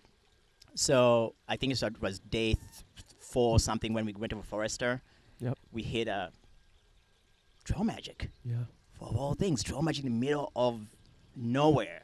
These guys packed probably 3 days worth of food for 3 days worth of feeding of hikers that were coming through Forester. Anybody hit this? No, we didn't hit this. That's wild because there's no roads here. No. Hundreds of miles, and these guys are doing trail magic, which is they're giving away food.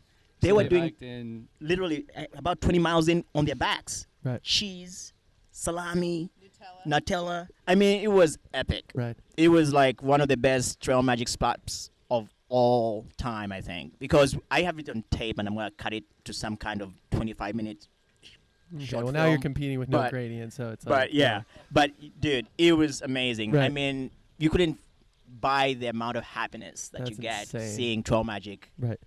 So anyway, great trail magic is all about location. yeah, Like totally. it's all about where you're at Oh my because God. you're gonna appreciate it so much more as a hiker when it's in the middle of fucking nowhere. Right. Nowhere. And like right out of a town, which a lot of trail magic is like 20 miles out of a town or something like that. Exactly. And you're like, I just gorged myself on Right. town food. Yeah. Right. I'm good. Mhm.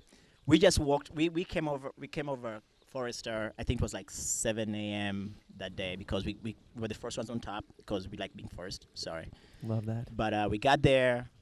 We crossed Forester, went downhill to about 11:30, 12 o'clock. We were supposed to keep on going until Glen Pass was the next pass we were supposed to be taking that day, and we ended up stopping at the Trail Magic at about 12:30 and called it a day. We were like, we can't leave. This is like magical. This is all the people that are coming through Forester. It was about maybe 25 something people that came through, 30 people Right. that day. Because we saw everybody that came through. Because we stopped there. We were one of the first groups, and we stopped there, and everybody stopped there. Literally, it was Tent City, like Right. in Kings Canyon, basically. Right. The first stop after Forester. It was like, I think, it's the first campsite after Forester it Right. was. But anyway, so that helped us out quite a bit because we ended up getting some food from some really awesome other PCT hikers. That 3 PCT hikers, somebody gave us like some really heavy rice mix, some really heavy mountain Mountain House? mountain house food, and something else. I'm missing and forgetting one meal because they're all like meals that you had to heat up, and we don't have a stove. Right. So it was like, okay, so I got to figure out how to cold soak this stuff because I've never researched cold soaking mountain house Right. foods and stuff like that, and how long it would take me because everything was like cold soaked or a bar for us. We So just cold soak. soak, instead of putting hot water and some shit, you just leave it in like a Talenti jar or something like that, like a little plastic thing, and then you just let the water just soak in it for several hours to actually then make it edible. So that's what the hardos do. Continue. Yeah. Speaking of cold soaking, Yep. my most valuable tool in my backpack was my Vago butt. Your what? My Vago butt. The little can that was on my backpack, it kept on sitting on my backpack. The can was always cooking food. It was cold soaking daily. It's like I ended up had some kind of Slurpee trail mix in there that had water that was becoming a slushy. Gross. Yeah, it was tasty. It was heavy with sugar. Right. Got me up the mountain. And that's what the thing. But then the thing about it was that since it took us 11 days to go through, we had ration our food. We had, although we had food left over when we finished the section, which was 11 days long, we were eating less calories going through the Sierras for some reason. We were hiking longer hours, Right. making our 20-mile days, and we had luck on the river crossings and the passes. But then once it became slushy, we kind of call it quits. Right. But somehow we managed to get our 20 miles in for the day and eat about 25 to 3,000 calories, I think, per day. We lost so much more weight, of course, because I think she came out with 10 pounds less, and I was like 11 or 12 pounds less. Right. But it was crazy because I wasn't hungry, though, because I was still doing my bar thing every hour. One bar. So we had bars covering every hour to cover the calorie count. Right. We were counting calories all the time. But then the food the people gave us, we never ate it. It wasn't part of the equation. So we kind of like, once you add that into the equation, that means you're displacing a couple bars. That means at the end of the day, we had a day and a half of food left. I don't know how that happened, but just because the mathematics was like, yeah, I'm not hungry. I've had my bar, and we have this mountain house thing. It says 800 calories, and it's covering these 2 bars, so I don't have to save. So anyway, we saved food at the end of the day, but it was the most amazing journey going through there because we kept on seeing all these, like, real fast, like, through hikers. You know, the guys that do like 30 miles through the Sierras and go to town and come back. We Right. kept on seeing these guys blow past us, and then we'll catch up with them somehow. They would wake Exactly. up in the morning, and they're coming from behind us. I'm like, how does it even happen for people to move so fast? And we're just kind of going on our pace. We were like steady. Right. And at the end of the day, we probably finished this first section like a day behind them but we were always in the park. We never left the park. Right. And there was something about it that was so satisfying when we got to Red's Meadow. And we were like, oh my God, it's day 10 and a half, 11, let's call it 11, and we are here. And people were saying we couldn't do this. And I was like, yeah, we can. Because it's the plan. When you put a plan in your head and you say execute, your brain has to execute. And this whole thing of your legs will be tired, you'll die if you cross the river at the wrong time, you will fall off the pass if you don't have it's all psychological, I think. At the end of the day, it proved something to me that if you put something in your mind and you plan it, execute it. Don't listen to any outside noise, what I call outside stimuli, because that stimuli will encourage you to do other than what you want to do. So for me and Silence, although she came out with a bad shoulder because of the weight that we had carried in the beginning, because of the extra weight that we had to add on for the Sierras, we should got the crampons and the ice axe and all this extra stuff that this bear canister that she hates forever and ever from now on. She wants a bear bag. I'm like, I'm not going to stop and throw a rock in the... First of all, this bear bag thing, I think is a myth. Because... There's no bears in the Sierra. There's no bears. No. in No bears. There is... do you see one? I No, the definitely- bear I definitely saw a bear in the Sierra. Wait. Yeah, I saw a bear. Yeah, Are okay. there any Where? bears? In Yosemite? Where? Yeah, it was right after Mammoth. Yeah, after Red's Meadow. Like 2 days All after. right, one Yeah, bear. One bear, okay. One bear. One bear for you. No snow, no bears. I don't know. It's a marmot vault. It's to But keep it from the marmots. The reason I call it a myth is because I saw people doing bear hangs, and they're doing it almost 9% incorrectly. Because they're picking a small little flimsy trunk to throw it up on, and Right. they're like, I'm like, a rodent will get into that, bite you up and fall, and bear will get it. The bear can really slap it and get it. Bears climb trees, right? Yeah. I mean, in the Sierra, you're supposed to have a bear can. You're not supposed to be able to just hang a bag. Exactly. Either. Like that's it's what I not. thought. Yeah. You're not doing it right. And the rangers are So checking, so that's the why you got to rangers are have it. They checking, can, you get a slap on the wrist so, if, yeah. So 95% of people. Okay, actually, I'm not throwing the percentage. I out. know, I love the percentage No, I'm not game. throwing it out. Let's scratch the percentage. Yeah. Most people, though, are carrying bear canisters to satisfy the rangers they might run into. People are not out there because they're actually concerned a bear is going to harm them. I mean, it was unbelievable. The amount. We even did it. Ranger. My trail name is Ranger, and I did this. I slept with the bear canister at the foot of my tent. We put our bear canisters outside in our vestibule of our tent. We didn't even fit all of our food in our bear can. So this was, Exactly. and this is the town. This is why there needs to be another solution, because what people were doing was to satisfy rangers and not getting pulled off the PCT. Right. It was not actually to ensure that the bears didn't get to them, and we were protecting bears from becoming more comfortable around humans. Right. And every story I've heard about a bear encounter, that they're running away from people. They're not coming any close to you than Yeah. you are to me right now. Yeah, but if you're sleeping and they get into your... Wait, They're do not bears getting walk in. around at night, though? Yeah. They do.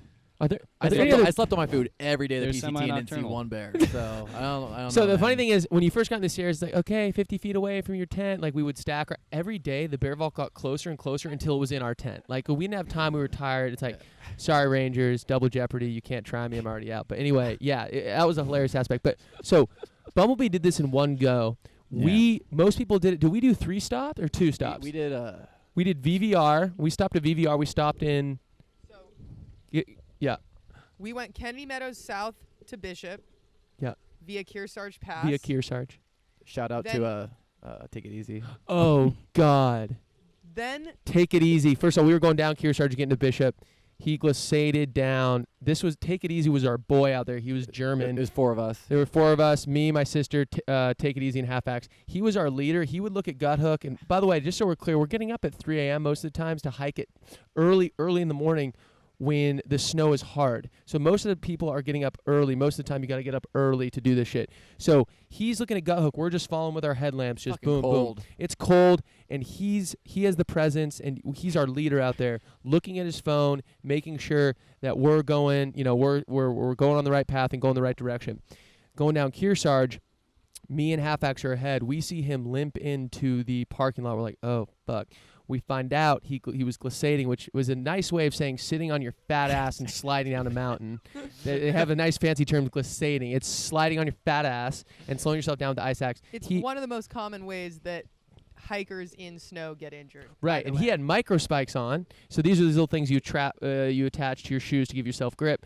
His ankle caught a patch of ice while he was sliding, tweaked it. We find out, he's limping. We're like, okay, maybe it's just sprained, whatever, which is sprained. It can also be super bad. But anyway, we get into town. We get into Bishop. We get into an emergency room. And he just sends me one message while we're at that brewery eating that food, which you said was dog shit value. Anyway, he just sends one message, broken. And we're like, fuck, this is our boy. He broke his ankle. He has to fly back to Germany to get surgery, and he can't finish the trail. So this is reality of the trail, people. You get injured. Like I said, you got to be lucky to finish this thing. Injury is a very real possibility. He was able to hike out on it. It was only a few, probably like an hour more after he hurt it, or a couple hours. But shout out Take It Easy. You are our boy out there, dude. And he's been checking in on us to his credit. Most people, when they get off trail, they go, they can go silent. They go dark. They're ashamed. They don't want to talk to anyone. He was always checking in on us. He was our leader out there, that first section of the Sierras. Sierra. Oh, yeah. So that's... You know what? Let's not waste time about. I'm on your side. If we had 3 hours, we would talk about that. But let's just not even. But yeah, so take it easy. We love you, brother. And so we did. So basically, what Bumble Bee did in one stretch, we ended up going Kennedy Meadows south to Bishop. Yes. Picked up food in Bishop. Yes. Then we went Bishop to Vermilion Valley Ranch. Resort. Resort. Sorry, Ranch. resort. Sorry. The VR. VVR Resort. Yeah. To pick up another resupply. Yep. And then went VVR to Mammoth, Red's Meadow area where Bumblebee got off. He So made it all the way to Mammoth with that. Yeah. What we did with 2 pickups, you did 2 food pickups. You did in one stretch. That's crazy. Yeah. That's insane. Yeah, it sounds crazy, but then when you're doing it, you don't even think about the crazy part of it. Yeah. You're just thinking, Normalize. this is Awesome. Exactly. Normalize it. You Right. plan it, you normalize it, you just do it. Because, I mean, you're waking up like 3 hours, 4 hours before your wake up time anyway, before in the desert, you know? And then you're walking. We was thinking we got to do like 9 miles a day. So we are like, we're never going to make it. There is no way if we keep, because every statistic out there was like 9-15 miles a day. Yeah. And then all of a sudden we're doing 20, 22, 18. I'm like, this is the reality. We can do this until the snow gets slushy and we are having diminishing returns on our hiking. We are walking. So Right. literally we are walking 14, 15-hour days, Yeah. 16-hour days. Yeah. But you're not tired, but your body is tired, but your mental state is like saying you gotta keep going. Because literally by the time we got to Mammoth, like before we even got to Muir Pass, I remember seeing Silence like way ahead of me. Like she was about a mile, because you can see far when you're Right. hiking, because it's open country, just climb. And she's like climbing, and she's a machine. When when the girl is cold, she's just like, She I'm goes. gone. She's gone. I don't care. She doesn't want to eat. She just wants to move. And that's what I think we discovered about our particular group, me and her, our coupling, is when it's cold, we pursue bigger miles and eat less. Weird enough. And You attack it. we attack the problem. Yes. Yeah, exactly. We just go. We go. Like same thing happened in Washington. We just say, go. Right. Just keep going because it got colder and colder. I saw your picture, by the way. You guys were freezing. Were we freezing where at the end? At the end, it was raining, and you guys were like, it's cold. Wait, what picture is this? Oh, when we At were the wearing, end. because you could see all our shit that we were wearing? Yeah. Oh, at the. It was There's cold. snow. There's snow on the ground, right? Well, no, No. that was the day after. Snow, So this is okay. why you I got to got race. snow. You got to race to get to Canada because you race. So the trail ends at the border of Canada and the U.S., which is pretty cool. Then you go 8 miles more into whatever that place is, Manning Park, and that's then where you get. So it's 8 miles. You have 8 miles to go after you finish trail. Some people, if you don't get a Canadian entry permit, which if you get a DUI within 10 years, you can't enter Canada. If you stole something, like if you have like a small crimes or whatever, you can't get into Canada for like 10 years, which is a kind of a hilarious thing. They have access to all our shit. Anyway, so a lot of people like halfbacks will get to the terminus and then have 30 miles back to Hart's Pass. Is it 30? Yeah. Yeah. So then he finished the same day as us, halfbacks, but then a snowstorm came in. This is why people were trying to finish, and boom, halfbacks. Well, kind of give us a little rundown on that because that was kind of cool. No, it was awesome because that last 30-mile stretch might be one of the most beautiful stretches of the trail so far, and we got to do it in sun, clear skies when we Right. first hit the terminus, all happy, nice, go lucky, and we get these reports that there's gonna be snow the next day, and it's like, all right, we went to Sierra, whatever, it's gonna be a little bit of snow. Yeah. But anyway, so we camp out 24 miles from Hart's Pass, and we wake up at 7 a.m. and it just starts falling. It's falling. And we get so much snow, but like at that point it's fresh snow, it's easy to walk in, and it was to have the opportunity to walk in So sun epic. and clear skies for 30 miles in this beautiful stretch, and then to have another 30 miles in just snowfall I'm so happy. I was very upset that I didn't get the chance to go to Manning Park with the whole group and Right. get spend some more time with you guys, but in the end it all worked out, and I am glad I got end the whole PCT on just blanketed by snow Oh, coming from the fucking sky. Epic. It was And he had the very timber. epic. He had the timber showers that I gave him.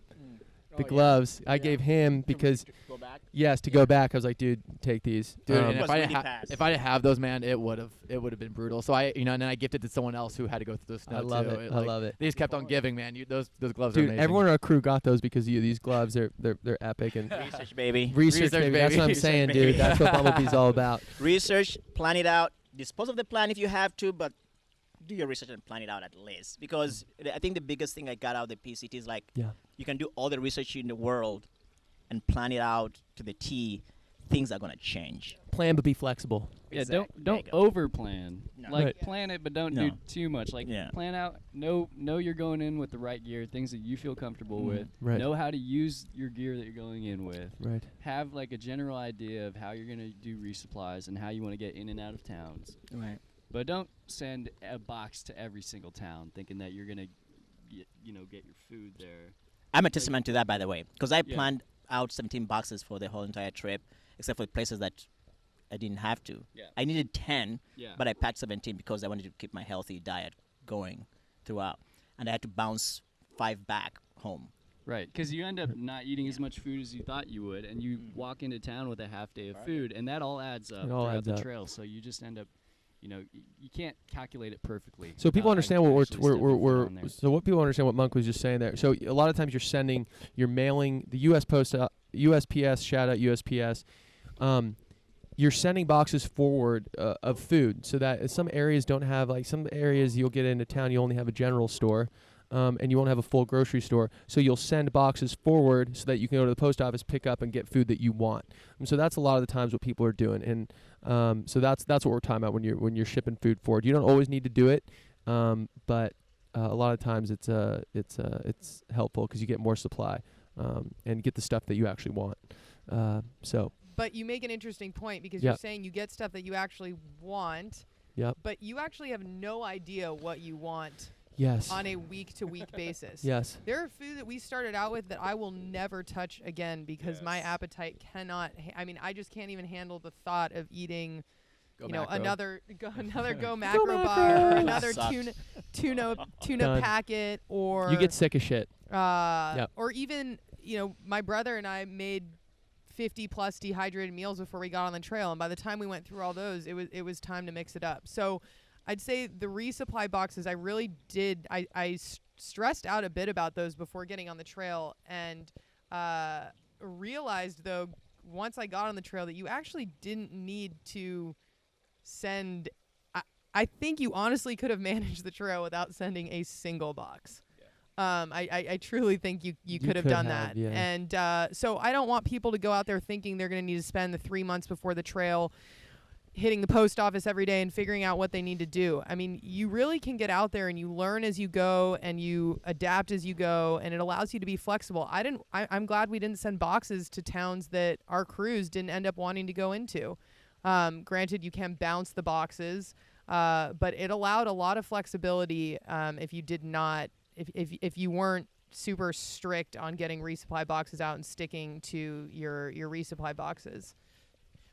I want to add a note to that resupply, because resupplies, I think, for me was a big deal. Yeah. Is that I agree with everything you're saying, but the biggest problem I had with the trail, like the resupply spots, like the towns, is the nutritional aspect of the food that you provided on trail in the stops that you take in the towns.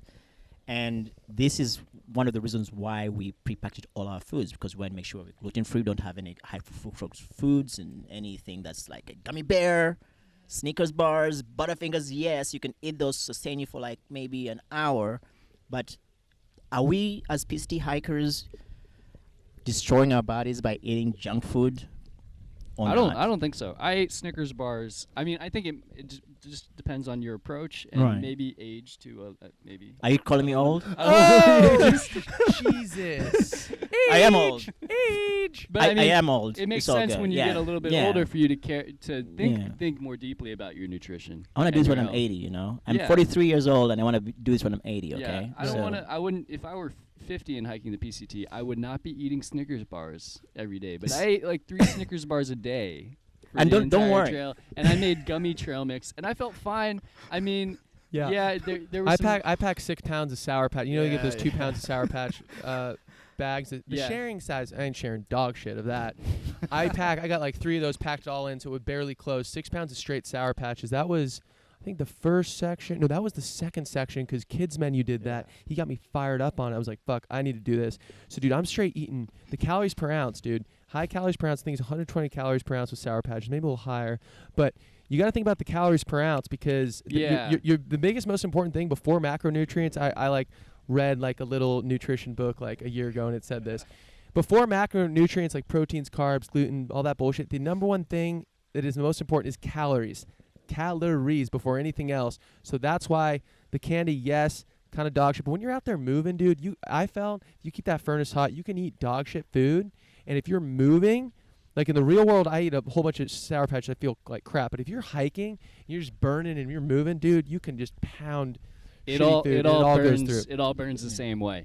But that's only when you're on the trail. Only when you're on the trail. But I think junk food aside, there's still value in what you did with your resupply, Totally. especially that Sierra resupply strategy, because there's spot moments along the trail where you can really gain if you are going for like 100-mile 100-day PCT, or you have different kind of side quests or mini goals along the way.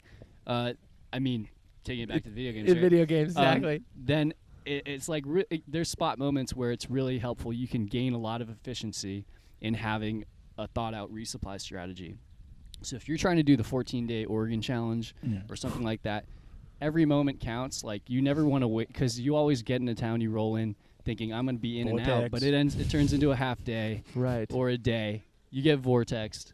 So just having that planning and having it thought out ahead of time, and then executing that and sticking to that, you can do it on the fly, but there are just going to be more moments where, because you didn't plan, you get vortexed or you end up, making it as you go. Whereas what you did in the Sierra, the part of the reason you guys were able to get through that was because you had that plan. Right. I mean, that's why, right? No, that is true. We had the plan, and like we said, we knew we were going to have to ration the 8 days of food. And we did a good job rationing the food, because the thing about it became part of that whole thing where if you're not hungry, you're not eating. So we said eating only when you're hungry. So it bought us half an hour a day, 45 minutes a day. And somehow that's how we end up going back into town with a day and a half of food, because I had food in my bag and she had food in her bag. And I'm like, how is it even possible that we have food in our bags going back to town? Okay, Bumble, we've heard enough about the food. We love you. You did an amazing thing. Food is great. First of all, food is great. Dad, get in here for a second. I want to shout my dad out. Dad, get in here just for a microsecond. You could just say something on the mic. He's taking his glasses off. He always does that in photos. He'll take it. Just get him on the mic. Just say a few. Because my dad helped us out. A lot of people out here know him. He helped drive people places, and he helped get us resupply. He helped, get us a cabin in Mammoth and a bunch of us stayed at. So, Dad, love you. Just say a couple things, and then I want to shout you out. Charlie, make sure his face is in this. I want my dad to get famous too. Yeah, so we loved following. Janet and I loved following the crew with the Garmin Mini and checking each day. And when we saw the Mini move, we knew people are okay. Right.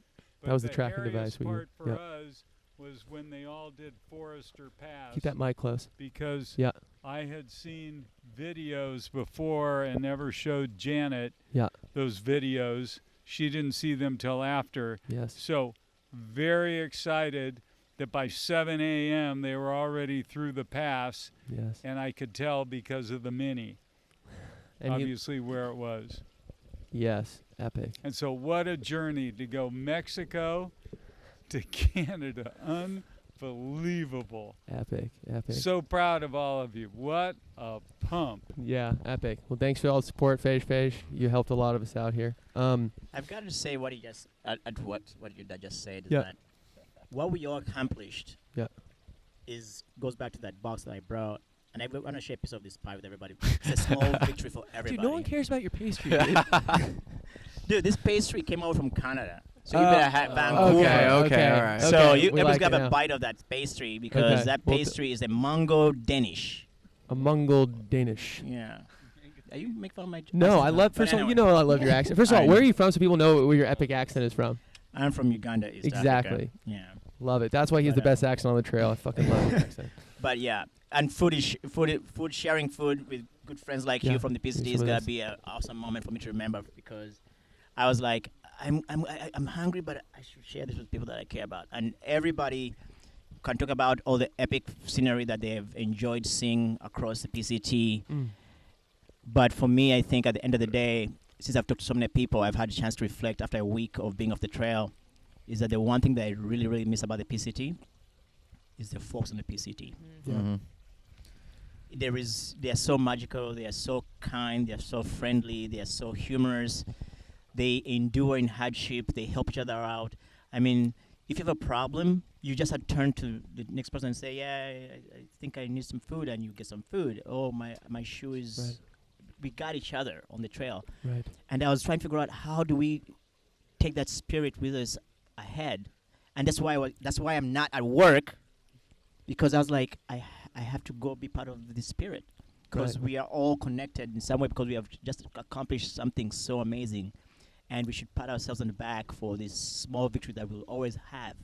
No matter what happens to you from this point on forward, you'll be able to sit down and reflect on the first time I saw you and inspired me to get those freaking mosquito pants.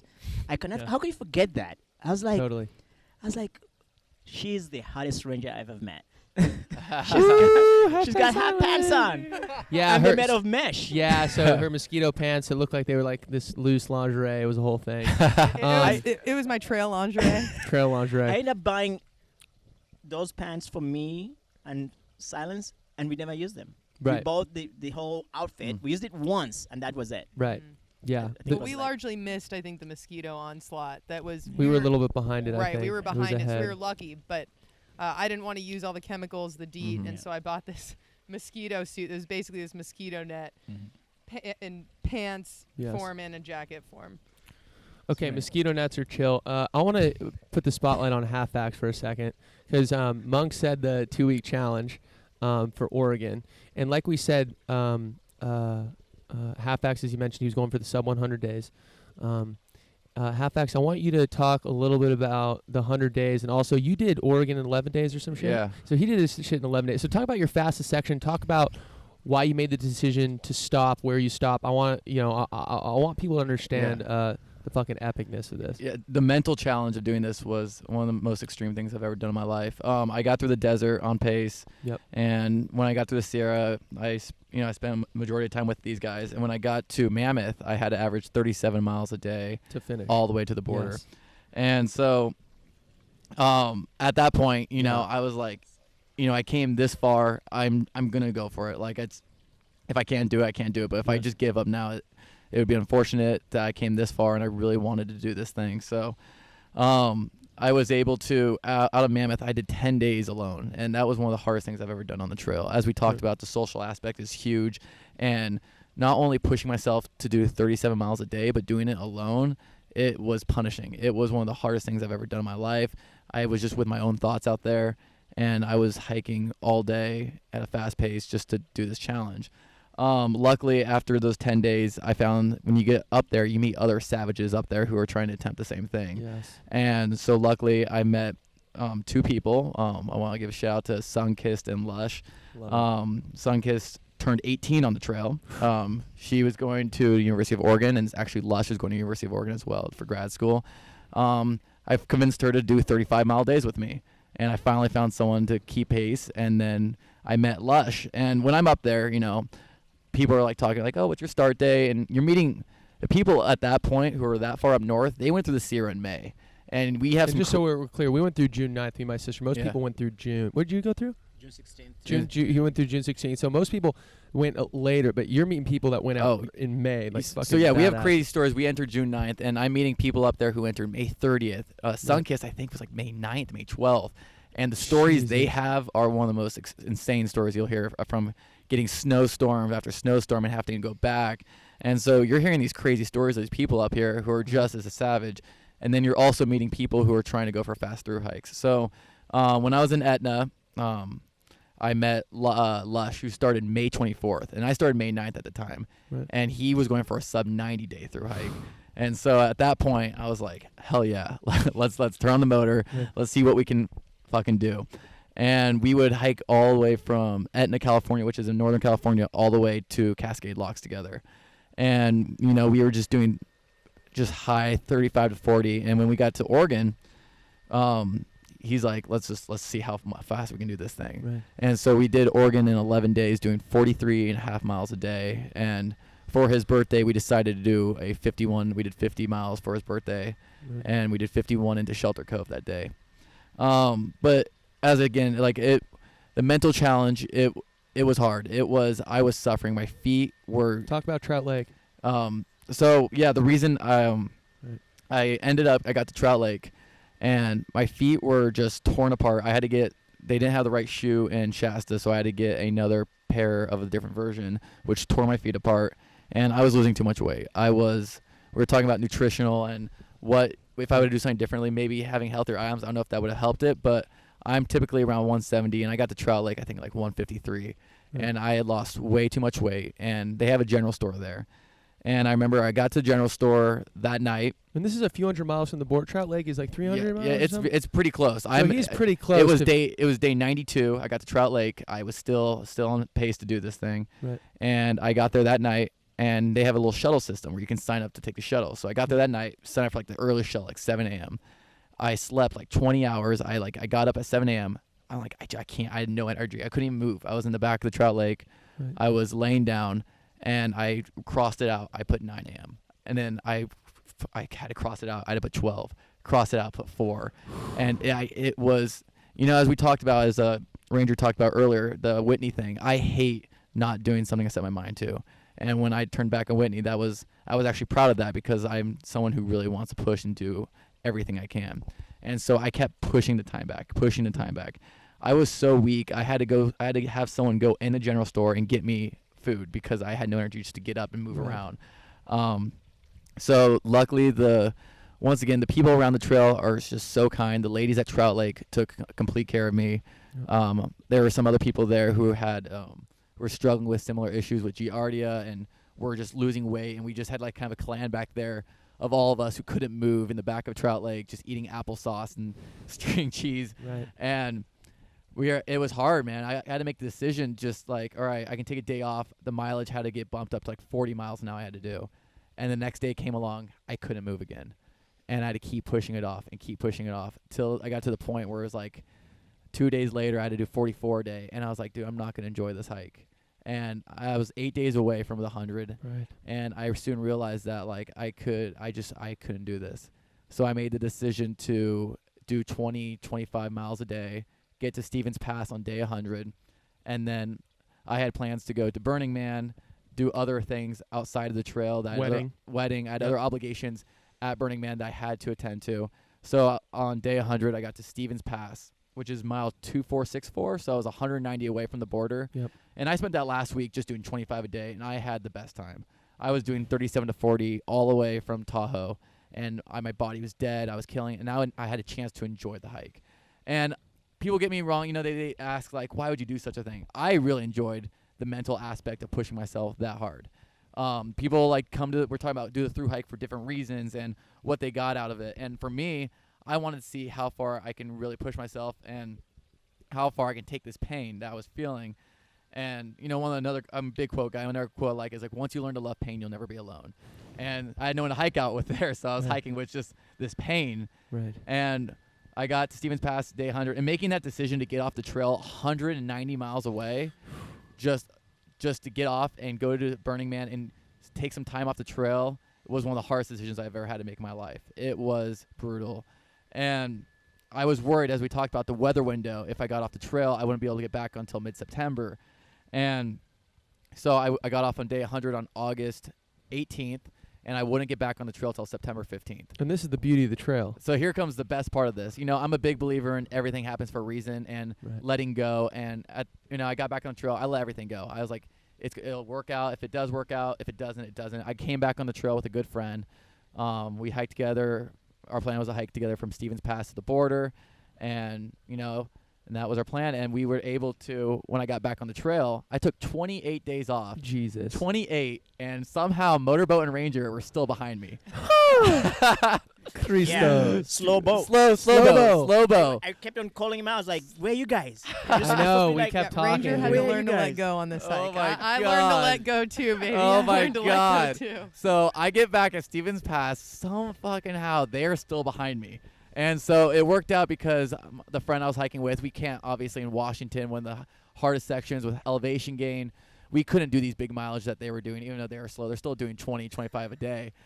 So we hiked together from Stevens to Stehekin, me and my friend, and we were just taking our time. And when we get to Stehekin, it worked out where one of my high moments of the trail was being in Stehekin and seeing not only these two, but the entire group that we were passing through the Sierra, this giant trail amoeba of 12 of us that I've been just all these friends. Because when I got back on trail, I didn't see anyone I recognized. These are all these people that were behind me. And out of nowhere, all these familiar faces. And all these familiar faces. We didn't go through the Sierras. These familiar faces you're talking about. With them, we were just shit talking them throughout the Sierras. Like we would see them because you see other groups and it's like tribal. It's like Mad Max out there. You see other groups, you're like fuck these people. Fuck Like this guy. Like these guys aren't that sick. Like they think they're sick. Like fuck. That's what I mean when I say tribal, dude. Like it's very trail like, gossip. Trail gossip. Yeah, Also, trail gossip's a whole nother thing. Oh my God. We'll touch on that, but hold on. I want you to finish up though. So yeah, we get back and we're at Stehekin, and we meet at the bakery, which is probably one of the best places you can meet someone. Right. And all these familiar faces come in, and I light up, and it worked out where we're like, all right, let's hike out the next day on the shuttle together. Yes. And it would end up being that from Stehekin all the way to the border for the last 4 days, for the last 100 miles, I would be back with the group I hiked with for the entire Sierra, and we would all finish together. And you couldn't write a book like that. It really all worked out way too well. And that's why I just, I let it go. And in the end, I don't regret my decision of giving up on this goal. And I think I learned a lot more from giving up on this goal than actually accomplishing this goal. Right. As we talked about, I'm not someone who likes to give up very easily on something. And for me to not accomplish a goal, and, I spent 2 days taking 2 zeros in Mammoth with these guys, with their whole family, taking time off. I spent my time through the entire Sierra, and I don't regret one bit of it. Right. I had the best time of my life with these guys, and as much as we joke about, we were a family, and to get back together with them at the end there, it was really magical. Epic. Thanks for sharing, Brother Beast. One thing we do want to talk about, we haven't talked about, so we're hour 50 in here. We're going to, kind of within the next 15 minutes kind of end this thing because it goes on too long. As much as I learned early on when I did this show that people don't like. Yeah, I know. Good luck. I know, Habibi. People don't like hearing me for more than, I don't know, or hearing anyone. People have shit to do. So if you do it longer than 2 hours, people literally are not going to listen. 1,000 miles with you, man. I don't mind. Dude, no, I know. We can talk. This is rough, but I'm just saying literally no one's going to listen. At this point, this is more for us than Exactly. I don't know, else. but Dega's on the trail right now, and he needs some shit to listen to. That's true. That's true. People on the trail need a long-ass podcast to get them through. Also, headphones. Some people hike with headphones. Me and Ranger did not. Thank you.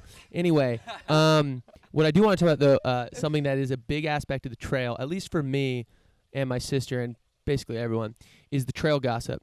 When you're out there, especially if you're not listening to podcasts or you're not, most people aren't watching TV. Some people download Netflix and shit and watch that shit out there, whatever. But you're hiking for 12 hours a day, and the beauty is nice and you're looking around and that's awesome. But there's like shit that you need to kind of fill the time. Like, what the hell? This is the most I've ever gossiped and talked about other people in my entire life because there's nothing else. That's the main thing to do out there. You hear about. I now understand what it's like. A small village. That's where gossip was invented. Small village life is like that's where it all started. And now I get it because when people say it's hiker TV, like the people around you are your entertainment, and you're going to talk about them, and they're going to talk about you, and you're going to hear things. Yo, did you ever meet this guy? Like his name's this. He's kind of a creep, or did this, or blah blah blah. And you're constantly hearing about people that you run into, and the names are memorable. It's not like I met Drew or Bob or whatever. Like I met fucking. Dirty Jesus, and you're like, that's gonna stick with you. Shout out, Dirty Jesus. Lyme disease. So he did get Lyme disease and had to get off. Shit happens. But my point is. You're constantly you're hearing about people, you're talking about people, you're watching the romance out there. I love that shit. Watching people navigate that shit. That was just my Super Bowl. I love watching that. So my point is that is your entertainment out there, and you really lean into it. I don't know if anyone else has strong opinions on it, but I really fucking leaned into that shit because it was fun as fuck. Your motorboat, you gotta lean into that stuff. Yes, that's what you thrive on. Well, okay, let's not make it a bad. No, let's not make it a bad thing. It wasn't necessarily bad shit you were talking about, but it's just it is gossip, and you're just talking about people. It's like that's what it is out there. That's the entertainment. So I thought that's an aspect of the trail that is big. And also, wait, did you have something? This is a good time for me to ask you guys a question that I've been wondering about for a long while. If we're talking one rule on the podcast, if we're going to shit on someone, no names. Okay. No trail names that we're going to shit on someone. Names, right, yeah. Except unless it's one of us. Unless it's one of us. Right? Yes. Okay. Correct. Talk about ourselves. So I heard this story from FMP, Fecal Matter Posse. Shout them out. My original trail fam. Fecal Matter Posse. Oh, is that Pavlov and... No names. Yeah, but we're about to shit talk about but hold on, you're on there. Oh wait, you heard this from them and shit? Yeah, I heard this from them. First of all. Pavlov, Squirtle, that whole squad. Dude, yeah, all right. Hold on, let's just say this. We said the names, fuck it. Dude, we love these guys. Whatever they said, doesn't matter. Fuck it. Let's go live. Okay, so you guys remember we were calling ourselves FMP, and we were talking big game. We were like big days, big stays. Yeah. That was our... Okay, so you were part of this. You're not even shit talking about it. You're part of this, so it's your part. Shit talking myself. Exactly, exactly. So we're all above board here. Continue. Yeah, we're like, big dicks, big days, big stays. Big days, big stays, which means big miles and then big stays. Big miles and then get vortexed, because we would do these big 25-mile days in the desert, which at the time was 28-mile days. That's a lot in the desert. Still sub-30s, but that's a lot in the desert. You're just starting out, and then we'd get vortex and stay at Tehachapi for 4 or 5 days. Yes. And just hang out and kick it hard. Yes. But then they told me about this time that they ran into you guys towards the beginning of the Sierra, and y'all were at some kind of restaurant together, or maybe they were sitting down. You guys were off at a different table, BBR. and they heard you guys say, laughing and saying, "Big days, little stays." Like maybe you were kind of like Oh, riffing we were dogging on you guys. dogging on FMP. Oh, or like damn. riffing on FMP or something Right, like that. right. And so they were wondering what that was about. So I just wanted to ask on their behalf, like, what was the deal with that, dude? Backdoor bodega. Wait, Were you back. Oh yeah, Where'd you- bodega. Yeah. Backdoor band.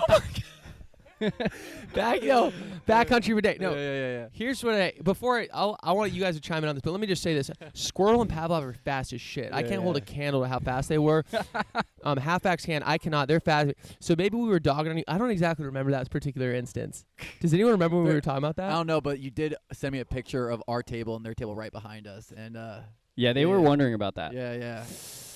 They mentioned it to me, so it was significant to them. Here's what I will say. Of all the people that I would dog on, I dogged on a lot of people. I would dog on it to their face a lot too. But Pavlov and Squirtle, they were chill. We liked them. That's what I will say. So I would be honest if I was dog, because dude, let's not pretend that people don't dog on people. Like people shit talk. And I would be okay with saying I shit talk them. Maybe I shit talk them a little bit. I mean, everyone shit talk me. It's like it's fine. But we didn't have big beef with them, so it's like you can report that we're chill. All right, I don't know what the deal is. we're good. We're good. There was We're beef? good. Yeah. Pavlov's crew. No, there If wasn't you're beef with them. listening. There was some beef with other crews, and that shit would happen, and that was Really? fun. Yeah. What was going on? I love this guy. Everyone's great. Everyone's helping. We'll Dude, talk there's about it What after is the pod, going right? on? Like, We must have been out come- on our own little PCT high because I never had them in any of this stuff. Dude, there's some beef, dude. Or There there's is? people at least, and you'd walk up to, and then just the vibe was very like I hate when people say what's the vibe right now. I hate when people say that, but you could just feel like Yeah. right away. Everything was so raw and naked that right away, instantly, you could kind of feel if something was like off when you were meeting someone. And I would straight up meet people and be like, "Fuck this person." Like, but I'm also out there. I'm pissed off. I'm hiking a lot. I'm feeling tribal. Like, I didn't actually. A lot of times I would meet them and like actually like them. It's like even halfbacks to be here now. I'm like, dude.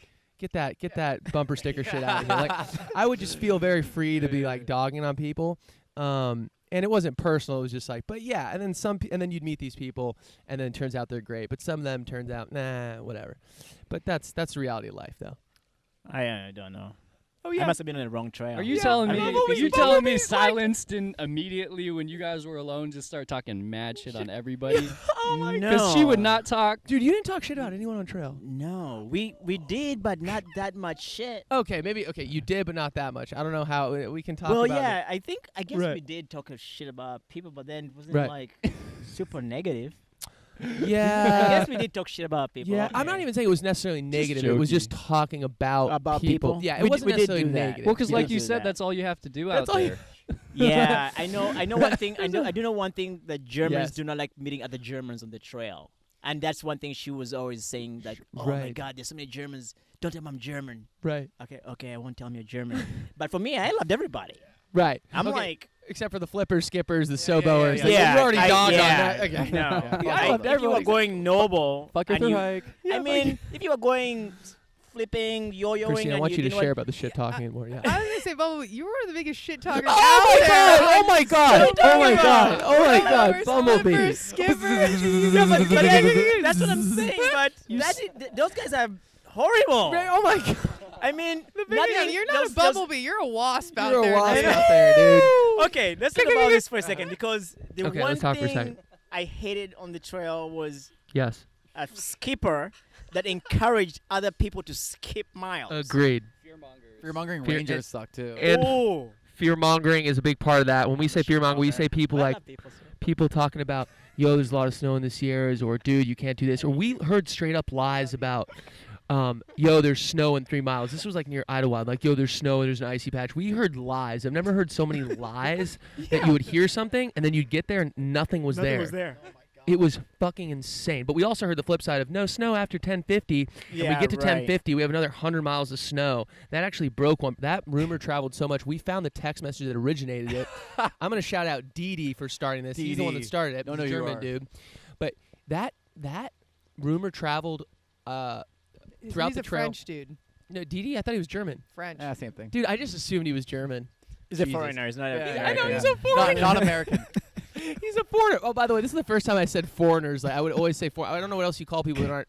It felt bad, but it's like you're a foreigner. You're not a U.S. citizen. Like you're foreign. Anyway, different mentality. different mentality. But But shit would spread like wildfire, and then like the fear mongering and just straight up lies, and it was just like, holy shit, this is life before like facts. And well, I guess we don't live in facts anymore, but That's my trail name, Half Facts. That's why I got the name, is because I'm full of shit. and Exactly. Literally, he knows Half he knows facts. half the Yeah. facts. Exactly. So that was another cool aspect, which is kind of related to the gossip, but also just the information sharing could just be straight dog shit.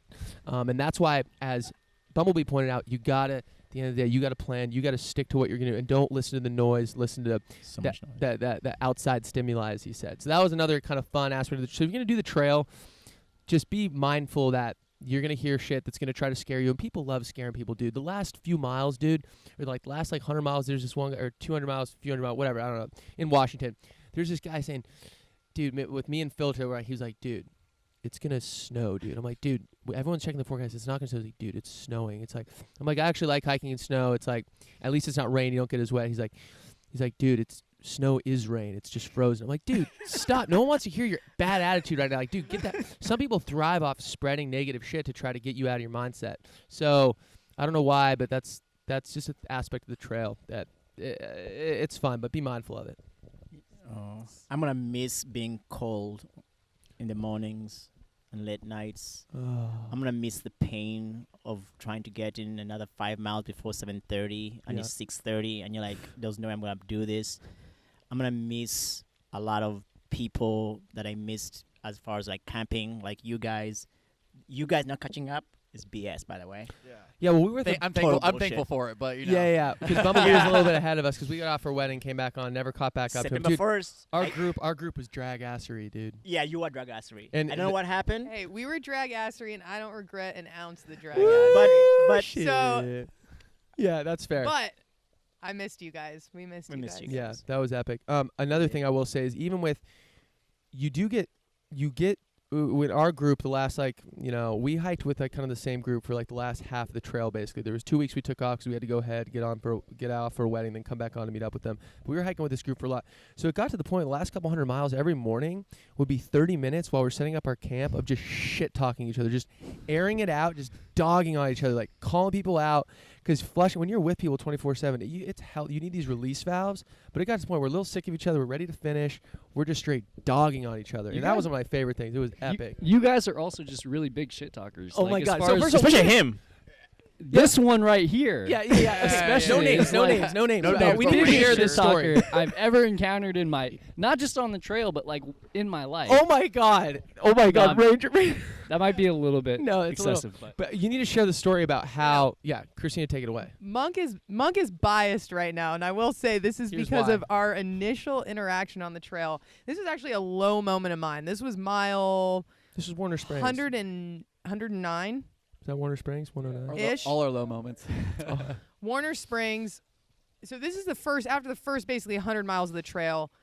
I mean, I'm out there. I'm having the time of my life, but I'm also sort of trying to manage Motorboat and realizing Mobo isn't down for a day that's beyond 16 miles. I mean, that's really pushing his limits. So we get into Warner Springs. We're tired. Yep. I'm coming to terms with the fact that our timeline is not going to be what I anticipated. It's going to be a very different hike than the one that I thought it was going to be. Yeah. Pull into Warner Springs. It is a It looks like a refugee camp. refugee camp. That's I mean, what it there looks are like. 'Cause there's tents so many tents everywhere. on grass. Yeah, And it's so this tents is everywhere. the yeah. first big stop on the PCT where people can resupply. There's this volunteer run sort of community center where people can take hot bucket showers, which by the way were amazing. Right.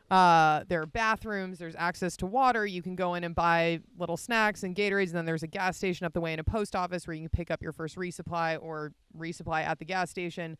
I get in though, and I immediately want back out on the trail. I want to be out. I want to have my tent. I don't want to be near a bunch of people. It just feels like exactly sort of the video game I was trying to get out of. So we pull in. There are tents everywhere. We're setting up. I'm gonna go to the bathroom. I'm gonna brush my teeth. Which, by the way, every day out there, brushing my teeth was just such a highlight. Every Smile day. for the crowd. He's got nice chops. Yeah. But as soon as I get into town, pretty much, I'll brush my teeth. So I go into the bathroom, and there is a woman setting up who has her whole setup in the handicap stall. So it's a Yes. larger stall, and she's now taking that up.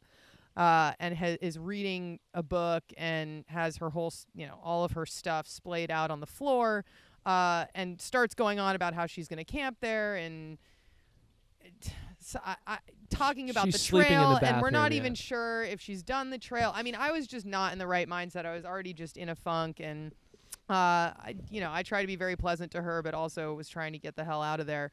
Got out of the bathroom, came back to the tent, and just went off to my brother about how, what is this? This is absurd. So many bizarre people. Like, let's just get out of here. I don't even remember exactly what I said, and I don't even know if Monk remembers what I said. But Monk, who we don't know at the time, is setting up his tarp right next to us. Which I got a tarp, by the way. So I didn't realize, Big Agnes, that the tent wasn't soundproof.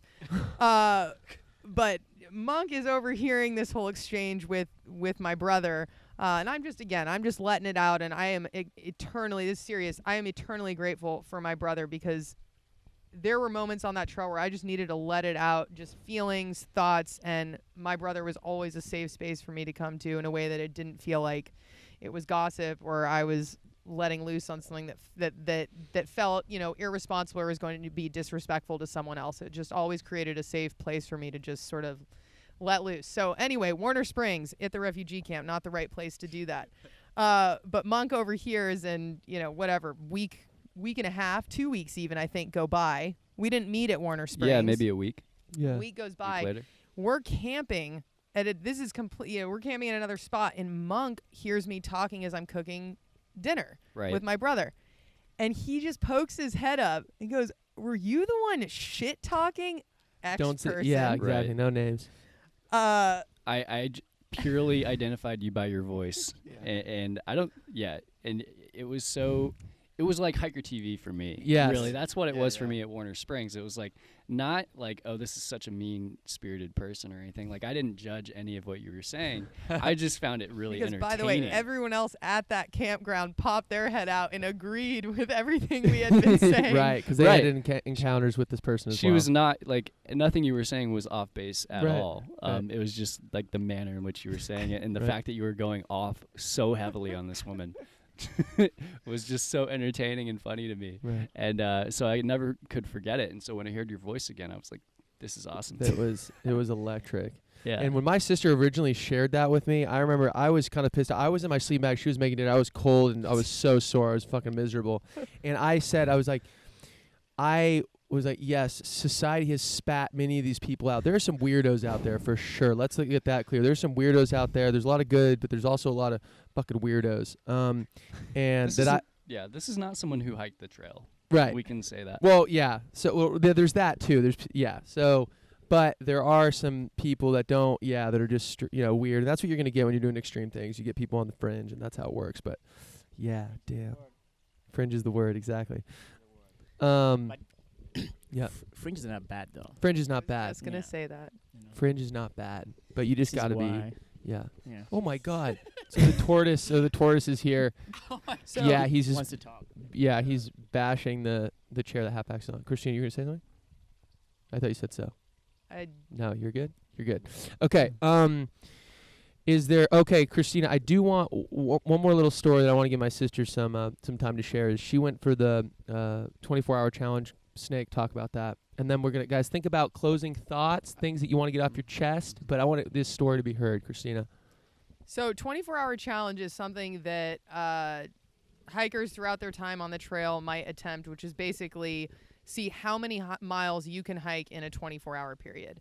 And this is actually in our own way, all of us have done some sort of extreme challenge like this on the trail. I think, Monk, you had done something less than 200 miles in. I did a 50. Yeah, get the mic. I did a 50 in the desert to get to the Cajon Pass McDonald's. Right, and a 50 in the Worth it. desert. I mean, that's in the That's first couple early weeks of on. the trail. So That's early on, I did my bro. 24-hour challenge in Oregon. I mean, this was my body has had time to get conditioned, adjust to the mileage. My feet have been calloused. My mind has been calloused. I mean, 50 miles in the desert is huge. So anyway, the 24-hour challenge is just, and it's meant to be fun. I mean, no one should be going out there to kill themselves. This is supposed to be something that feels like it's motivating you. You feel inspired by. I loved every moment of this challenge.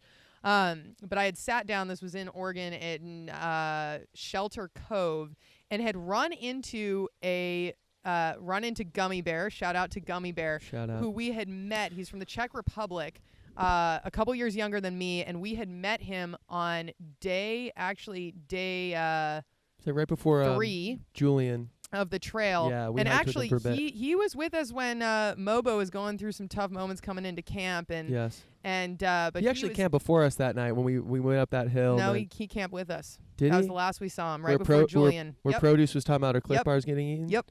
Jeez, I thought we left his ass in the dust. So we had never, after that, we had not seen him again after day 3. And he had charged up a hill with us, and we were trying to get to camp. Again, Mobo was having a hard time.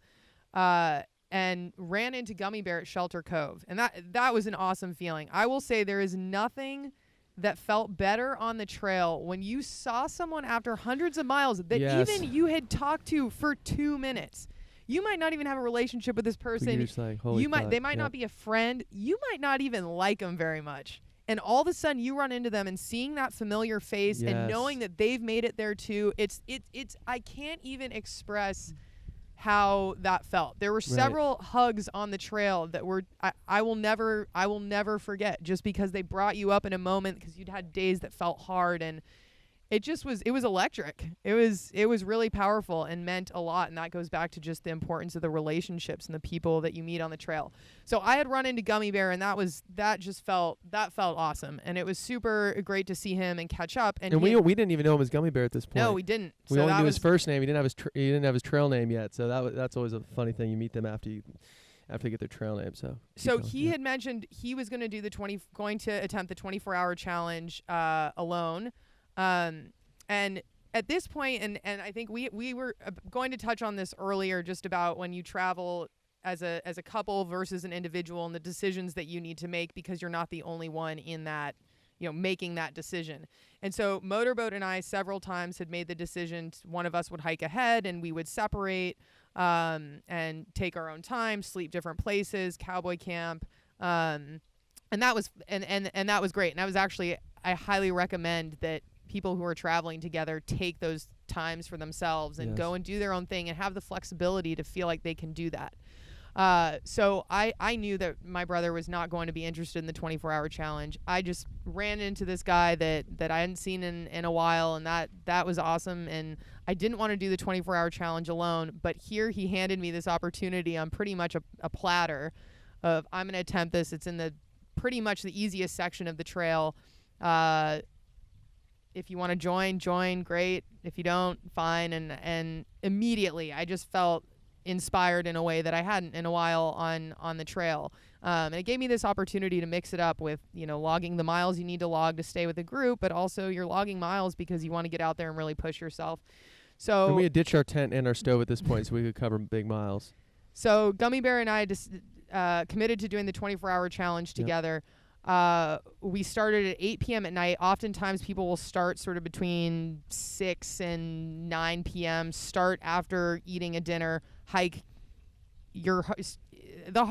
hike sort of what feels like your hardest miles in the dark, and then finish when it's light out. And then you also need to shout out the night before this, because that I will. I'll get there. Okay, you get there, guys. So we started at 6 o'clock at night. Was it 6? No, 7. 7 o'clock at night. Still a little light out. I had gone ahead because I wasn't going to do it, so I kept hiking that day. She stopped midday so I kept going ahead. Right. So you were camped about 20 miles, I think, ahead. Anyway, we get on at 7 p.m. We're hiking through the night. I mean, we're going almost, I think, 4 miles an hour. I mean, you are just feeling inspired, excited, motivated. It's cold, but you feel like you're doing something awesome, and that pushes you in a way that you sort of forget that your feet are hurting and you're not feeling great. So we pushed through the night. We actually ended up passing Motorboat, who left a sign out there for us, woke up, cheered us on as we passed. And we had a goal in mind. He wanted to hit coming from Europe. He wanted to hit 100 kilometers. That was his goal. I didn't really have a goal in mind. I knew I just wanted to get as many miles in as possible, or hit a town, which happened to you'd be. be saying you want to hit 60. Okay, maybe I was saying 60. You'd be saying 60. Okay, 60 miles. So we're hiking and we're feeling good. We actually end up seeing a pair of golden glowing eyes in front of us on the trail, which Southern Oregon is mountain lion country. I mean, this is the most likely place you will see a mountain lion outside of the desert on the trail. And the night before, Motorboat and I had actually seen a mountain lion. Not only seen a mountain lion, we were tracked to our campsite. We were stalked. By a mountain lion. Yes. And that was our first encounter with a mountain lion. And Motorboat, I mean, truly, if there was any moment on the trail that felt like a video game, this was the moment, because Motorboat had his do-rag on, put down his pack, shortened his poles, and made noises I've never heard come out of someone's mouth to dissuade this mountain lion from coming near us. Right. I was laughing so hard I was crying, but I also was a little creeped out because I'd never seen my brother just go into this militant mode. I put my sister behind me, by the way. My brother yells for me to go behind him. He said, "I can't live with myself if I don't try to fight this thing off from you." Yes.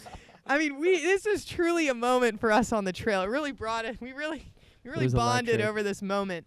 But after that experience, I think the mountain lion never seemed threatening. It just was curious. I think these guys are curious. Right. And there's a whole protocol you follow if you do run into a mountain lion. There have been very few people in the scheme of things that have been mauled or killed by a mountain lion. Oregon just had their first death recently. And From a mountain lion, exactly. And mountain lions are actually, I'm sure they are around us and see us all the time, and we do not notice. Right. So in any case, it was our first experience, though, coming face to face with a mountain lion. And when we were doing the 24-hour challenge, I had told Gummy Bear about this encounter, and I thought, maybe there's a chance we see a mountain lion. But seeing two in 2 consecutive evenings seemed maybe a little rare, or the odds were probably low. Right.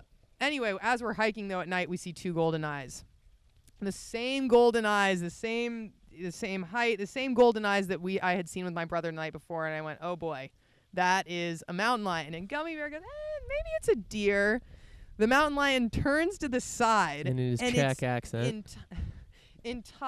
All his whiskers light up. And you just see his side profile and one golden eye, and all his whiskers lit up.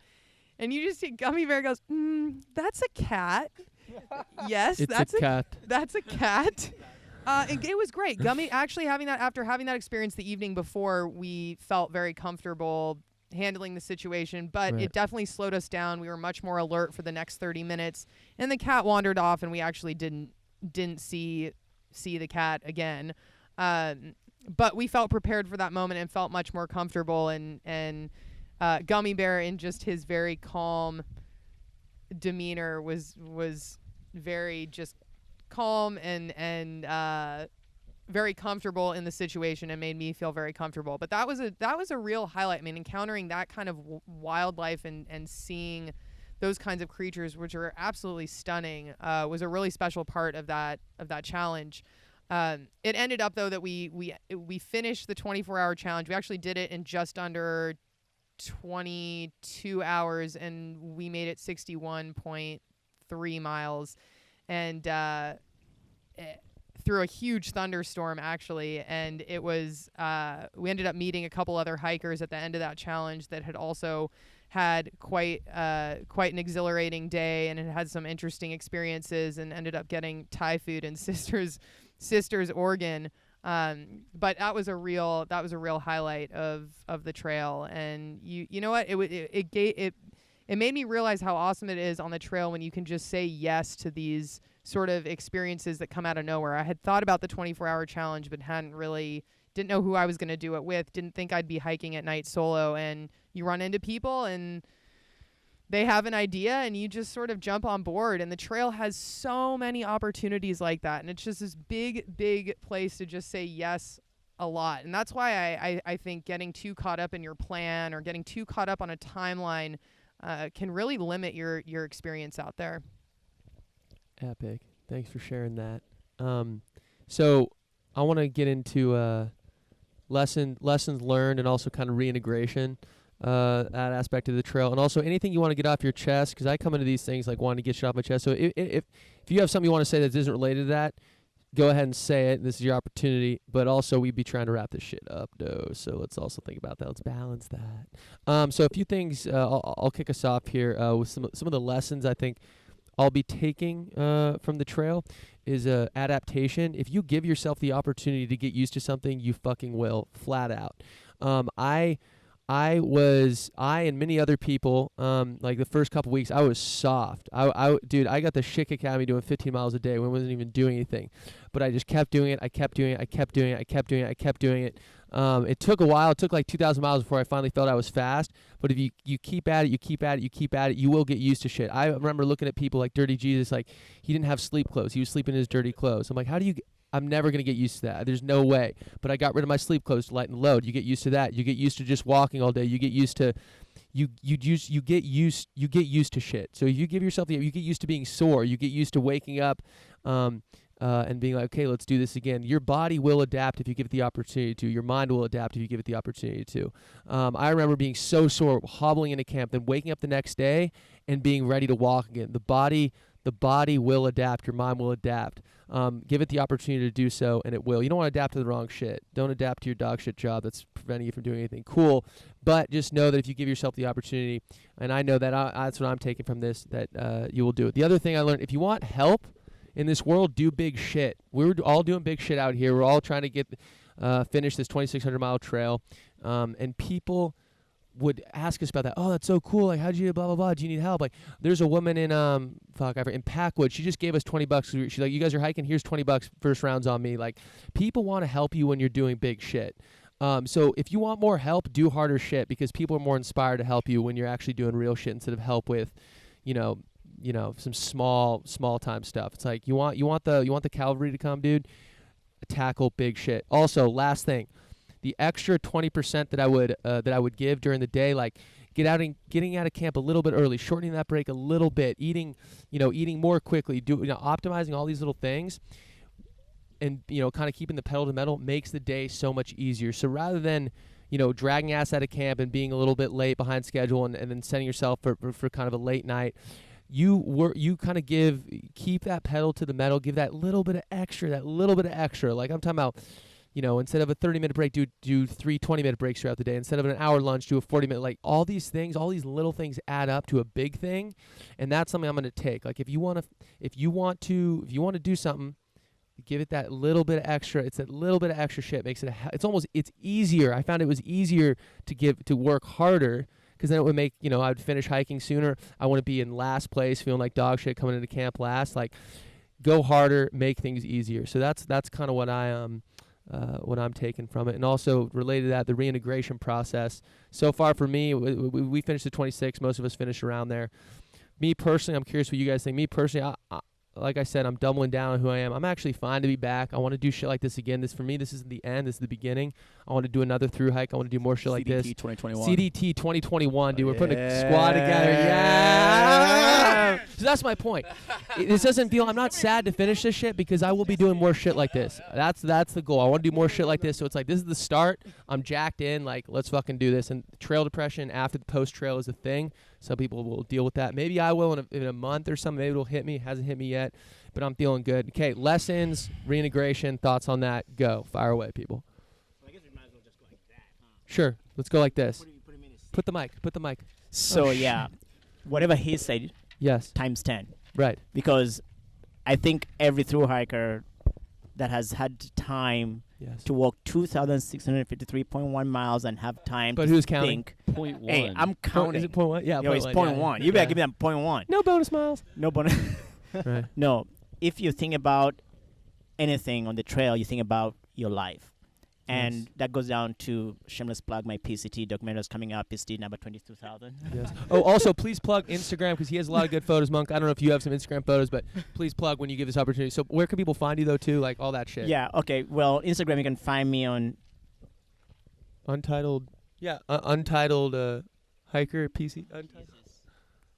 What? What's I his don't- Instagram? He I doesn't. never found Oh, you. you guys are Oh so my bad. God! He gives us the mic to I say get- where to find him. follow you No, right now. Untitled People Project or some shit. Untitled Explorer Explore. Project, all one word. Oh, no People underscores. PCT. No, none of that. By the way, underscore I only stuff. follow people that have come on the podcast. That's my thing with my Instagram. So now I'm gonna follow your ass. Okay. I'm gonna follow your ass. Do you have an Instagram? And I'm I gonna do. follow. Now I'm gonna You follow better, your. you better I will. follow my ass. That's my Motorboat. rule. So now You that better- now that you showed you up at the better 11th follow. hour, I will follow. Okay, continue. Because- Untitled People Project. Go. So it goes into. I'll just let you know my PCT documentary has been decided to be called PCT NO 2000. Yep. Beyond the Miles. Beyond the miles. Because I think it's not. Although we are thinking about mileage every day, and I don't have to think about mileage every day, I find myself missing having those miles to do every day. Right. And how we spent a week in Banff and Jasper reflecting upon what we had just accomplished and think about our next big goals, because I think big and I like to achieve big goals. So the one thing before even we finish, like 4 days before we finish the trail, I find myself talking to a random group of hikers outside of Stehekin, and I find myself crying like tears of joy, Right. explain to them what I just done, but I couldn't explain to them what I was going to be doing next. But I did know to myself that I had to go back to work. And I was like, how am I going to integrate back? I'm just going to cover it both, like lessons Right. and integration, Go for same, it. because it's the same thing. Yep. What am I going to do when I get back to work? When am I going to get back to work? Yeah. I knew the phone would ring at some point, and it rang too early because I was supposed to be going to Whitney and doing Yosemite and doing all these other side trails and going to things that I wanted to do before October ended, and I have to work today, which I've not been. I had to find excuses to come up to the podcast. But work will always be there for you, so live your life is one of the lessons I learned on the hike, because I have lived 43 years on this earth. Half that time I've been probably more than half the time I've been working towards goals and working hard at banking the money. Yes. Bunk up. Bank But up. There was nothing wrong with it. I'll say that right out loud to everybody that's listening. Bank that money, bro. Right. That money is your freedom. It's definitely going to give you the time to explore more and do more of the shit. And the more money you can bank early on in your life, instead of buying shit you don't need, Yes. the more shit you'll get achieved inevitably. Yes. Because your goals become your dreams become your future. It's weird, but that's the way it should be. And me getting off the trail before, not knowing what I was going to be doing while I was hiking, and knowing what I want to do 2 years from now, was kind of like a rewarding kind of, I don't want to call it an epiphany, but yeah. it was kind of like something like, oh, I do want to do this other trail because now I have an addiction. That's an epiphany, brother. Is that an epiphany? Yeah. Because I have this addiction now that I want to do bigger, better things Hell yeah. in life and in my, what do they call it? In my professional life and in Yeah. my personal life. Yes. So, like today, I got back to town yesterday, and I'm going to go right back into work. As soon as I finish this podcast, I'm going to go to Warner Brothers. I'm going to do my thing. I'm going to go schmooze, because that's what I do. I Right. do that well. I schmooze, I talk. I'm going to wrap it up by saying, Yeah. put a happy face on, baby. Put a happy face on. Just smile, man. Everything's going to be all right. Love it. Hell yeah. Bumble Bee, hearing that, man, like, that's inspiring right now, just to hear that from hearing from your perspective on it and the life that you've lived, and then you coming out to the PCT and making it happen, turning that dream into a reality. That's inspiring. And I really liked what you said, especially about like saving up, banking that money and not spending on superfluous extra crap that you don't really want, but saving up for what you really want to be doing. And just coming off that, I think one thing that I'm really going to take from the trail is minimizing and simplifying life Yes. down to what you really value and what you really want and what you really need out of life, and trying to ignore as much as you can all the other messages and marketing trying to get you to buy stuff that you don't really want or need.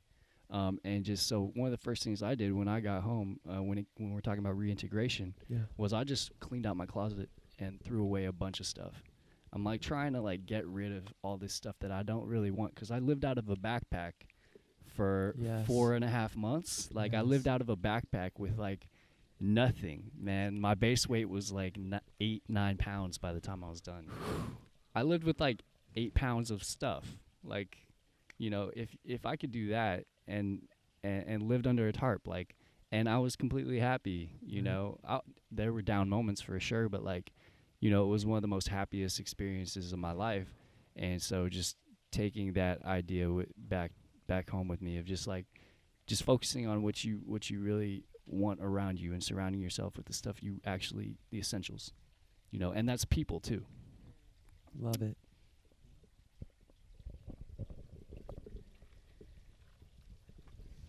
So I mentioned this earlier, or made a comment earlier, that the easiest part of the trail experience for me was actually walking the trail. The hardest part were the steps leading up to it, in terms of coming to terms with the fact that I wasn't in a place that I wanted to be, and I needed to get myself out of something that felt comfortable and quit my job. And just walked away from, I think, a path that I just felt like I had been on pretty much since the moment I had been in school. Second hardest part of the trail has been coming home from the trail, for me. I think it's strange coming back into a place that does feel like the ultimate video game, compared to where we were before, that felt like everything was just in its raw, natural state. It's definitely sensory overload. You have friends and family that want to come and see you and hear about the experience, and their support and excitement and enthusiasm feels extremely inspiring and full of love, and that's something to feel grateful for in and of itself. But it's also easy to feel this sort of disconnect or distance from your life back here, back at home, in a way that you don't feel back on the trail with people that you've gotten to know in a way that you will never know some of the people ever in your life back home. So that has felt really, really jarring. But at the same time, that jarring feeling and the emotions and sort of what people call post-trail depression that I think I definitely am feeling, makes me realize how incredible that 5-month experience was, and how much of an impact that has had on my life. The lesson that I will integrate, and there are many, but the main one that I'll walk away from, and this was actually the one time I filmed a video on the trail. I'm not a big phone person. I'm not a camera person. I'm not taking photos all the time. I'm not filming videos all the time. My last full day on the trail, I was watching the sunrise over the mountains and filmed a video and I just rambled for 3.5 minutes, and this will definitely be a video that's never shared with anyone. But talked about, just reflected on the things that I was feeling and what I had learned. And the biggest thing was gratitude. Every single day on the trail was a gift and something to feel grateful for. I don't feel like I went out and personally was this stronger person than anyone else in the world that went out and achieved something. Sure, we all achieve something and put our mind to something, but there is a huge, and we talked about this, element of luck in there, but there are so many other people and things that have contributed to our success out there. And I was overwhelmed with just gratitude every day on that trail. And that was my biggest practice out there, because it's so easy to get back here and not recognize all of the different things that are around us people to feel grateful for. And out there, I just practiced how to feel grateful all the time, even when things felt hard, when things felt happy, when things felt sad. There was just always something to feel grateful for. And every moment was a blessing. And that's not just on the trail. Every day that we are sitting on this earth is a blessing, and there is something to feel grateful for.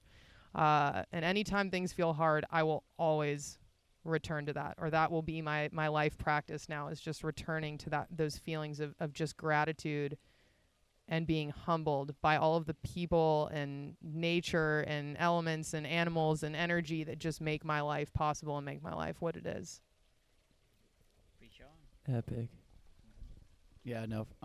You know, we talking about gratitude. It kind of brought up a memory that I kind of escaped, but it was probably one of the highest moments for maybe all three of us. Is when we first entered the Sierra. We climbed a ridge and we just looked out that alpenglow, as I say, alpenglow sunset, and we sat in silence for like 5 to 10 minutes and just stared, and just being in the presence of each other and realizing we were out there and we might never experience this moment again was really beautiful. Yeah, no, reintegrating into society, I did not realize how difficult it was going to be. Post-trail depression, you know, you hear about it, and as someone who has so much energy and is so happy and energized to do different things, it didn't realize how much it was going to hit me. And luckily, I had a chance to get off for a large amount of time before I got off again to kind of realize how I can cope with this. And it's kind of hard because when you're on the trail, all your sensations are so heightened, you know, everything, you're on the edge, and you get back into the routine of everything, and it's flat, and it's very hard to try to build that up again. And we talked about, you know, you're with the same social circle for so long, and you're with people for so many days that when you get off the trail, the time spent alone, you do miss that, and you didn't realize how important that really was. I think another huge thing is that, you know, people need purpose. And out on the trail every day, there's a goal, there's a purpose, you know, and everyone out there has that same purpose, is to make it to Canada. And we're all experiencing the same fears, the same happiness, the same low moments, and we all have that same goal that we're trying to achieve. And when you get back into the everyday life, it's kind of hard to find that purpose. You know, what are you trying to achieve? What are you trying to get at? And, you know, Motorboat told me something, and it really does. It's like, you know, when you get off the trail, plan that next trip. Like, plan what you want to do to experience that again, and, you know, set your mind forward to something in the future and try to have something planned so you can experience that in everyday life. And at least for me, you know, getting off, I was trying to figure out, how do I experience that every day? What is that purpose I'm trying to find every day? And you know, it's just difficult, and I look forward to doing something like this again. And you know, what I try to bring back to society, you talk about, you know, the generosity of people you meet on the trail is just unparalleled what you see in real life, or the fall world, I should say. That's real life out there. But, Hell yeah. you know, as you said, someone gave you $20. Like, same with me. Like in Three Sisters, I just got thrown money and just bought my groceries, and hikers will give you the shirt off their back just to see you experience that, you know, happiness and be ecstatic. And I think we can all bring that back to the everyday life of just being there for people, and they're being there for their support and helping others out and trying to help other people achieve what their purpose is and what their goals are. And so, you know, I look forward to doing something like this in the future, and, you know, CDT 2021. And I really hope to, you know, it's nice that we have this little powwow right here with all of us, because I think it's one of the healthiest things to experience is to be with other people who have experienced the trail and know what you've been through. And to have this, you know, just a week after getting off the trail, I think was very important and very healthy, and I'm happy that we're all here. Epic. Well, speaking of gratitude, grateful if I see Charlie making some last minute adjustments over here. I'm grateful for Charlie Finley coming out, aka Charles Finch, coming out. Executive, what'd you call him? EP? Executive producer.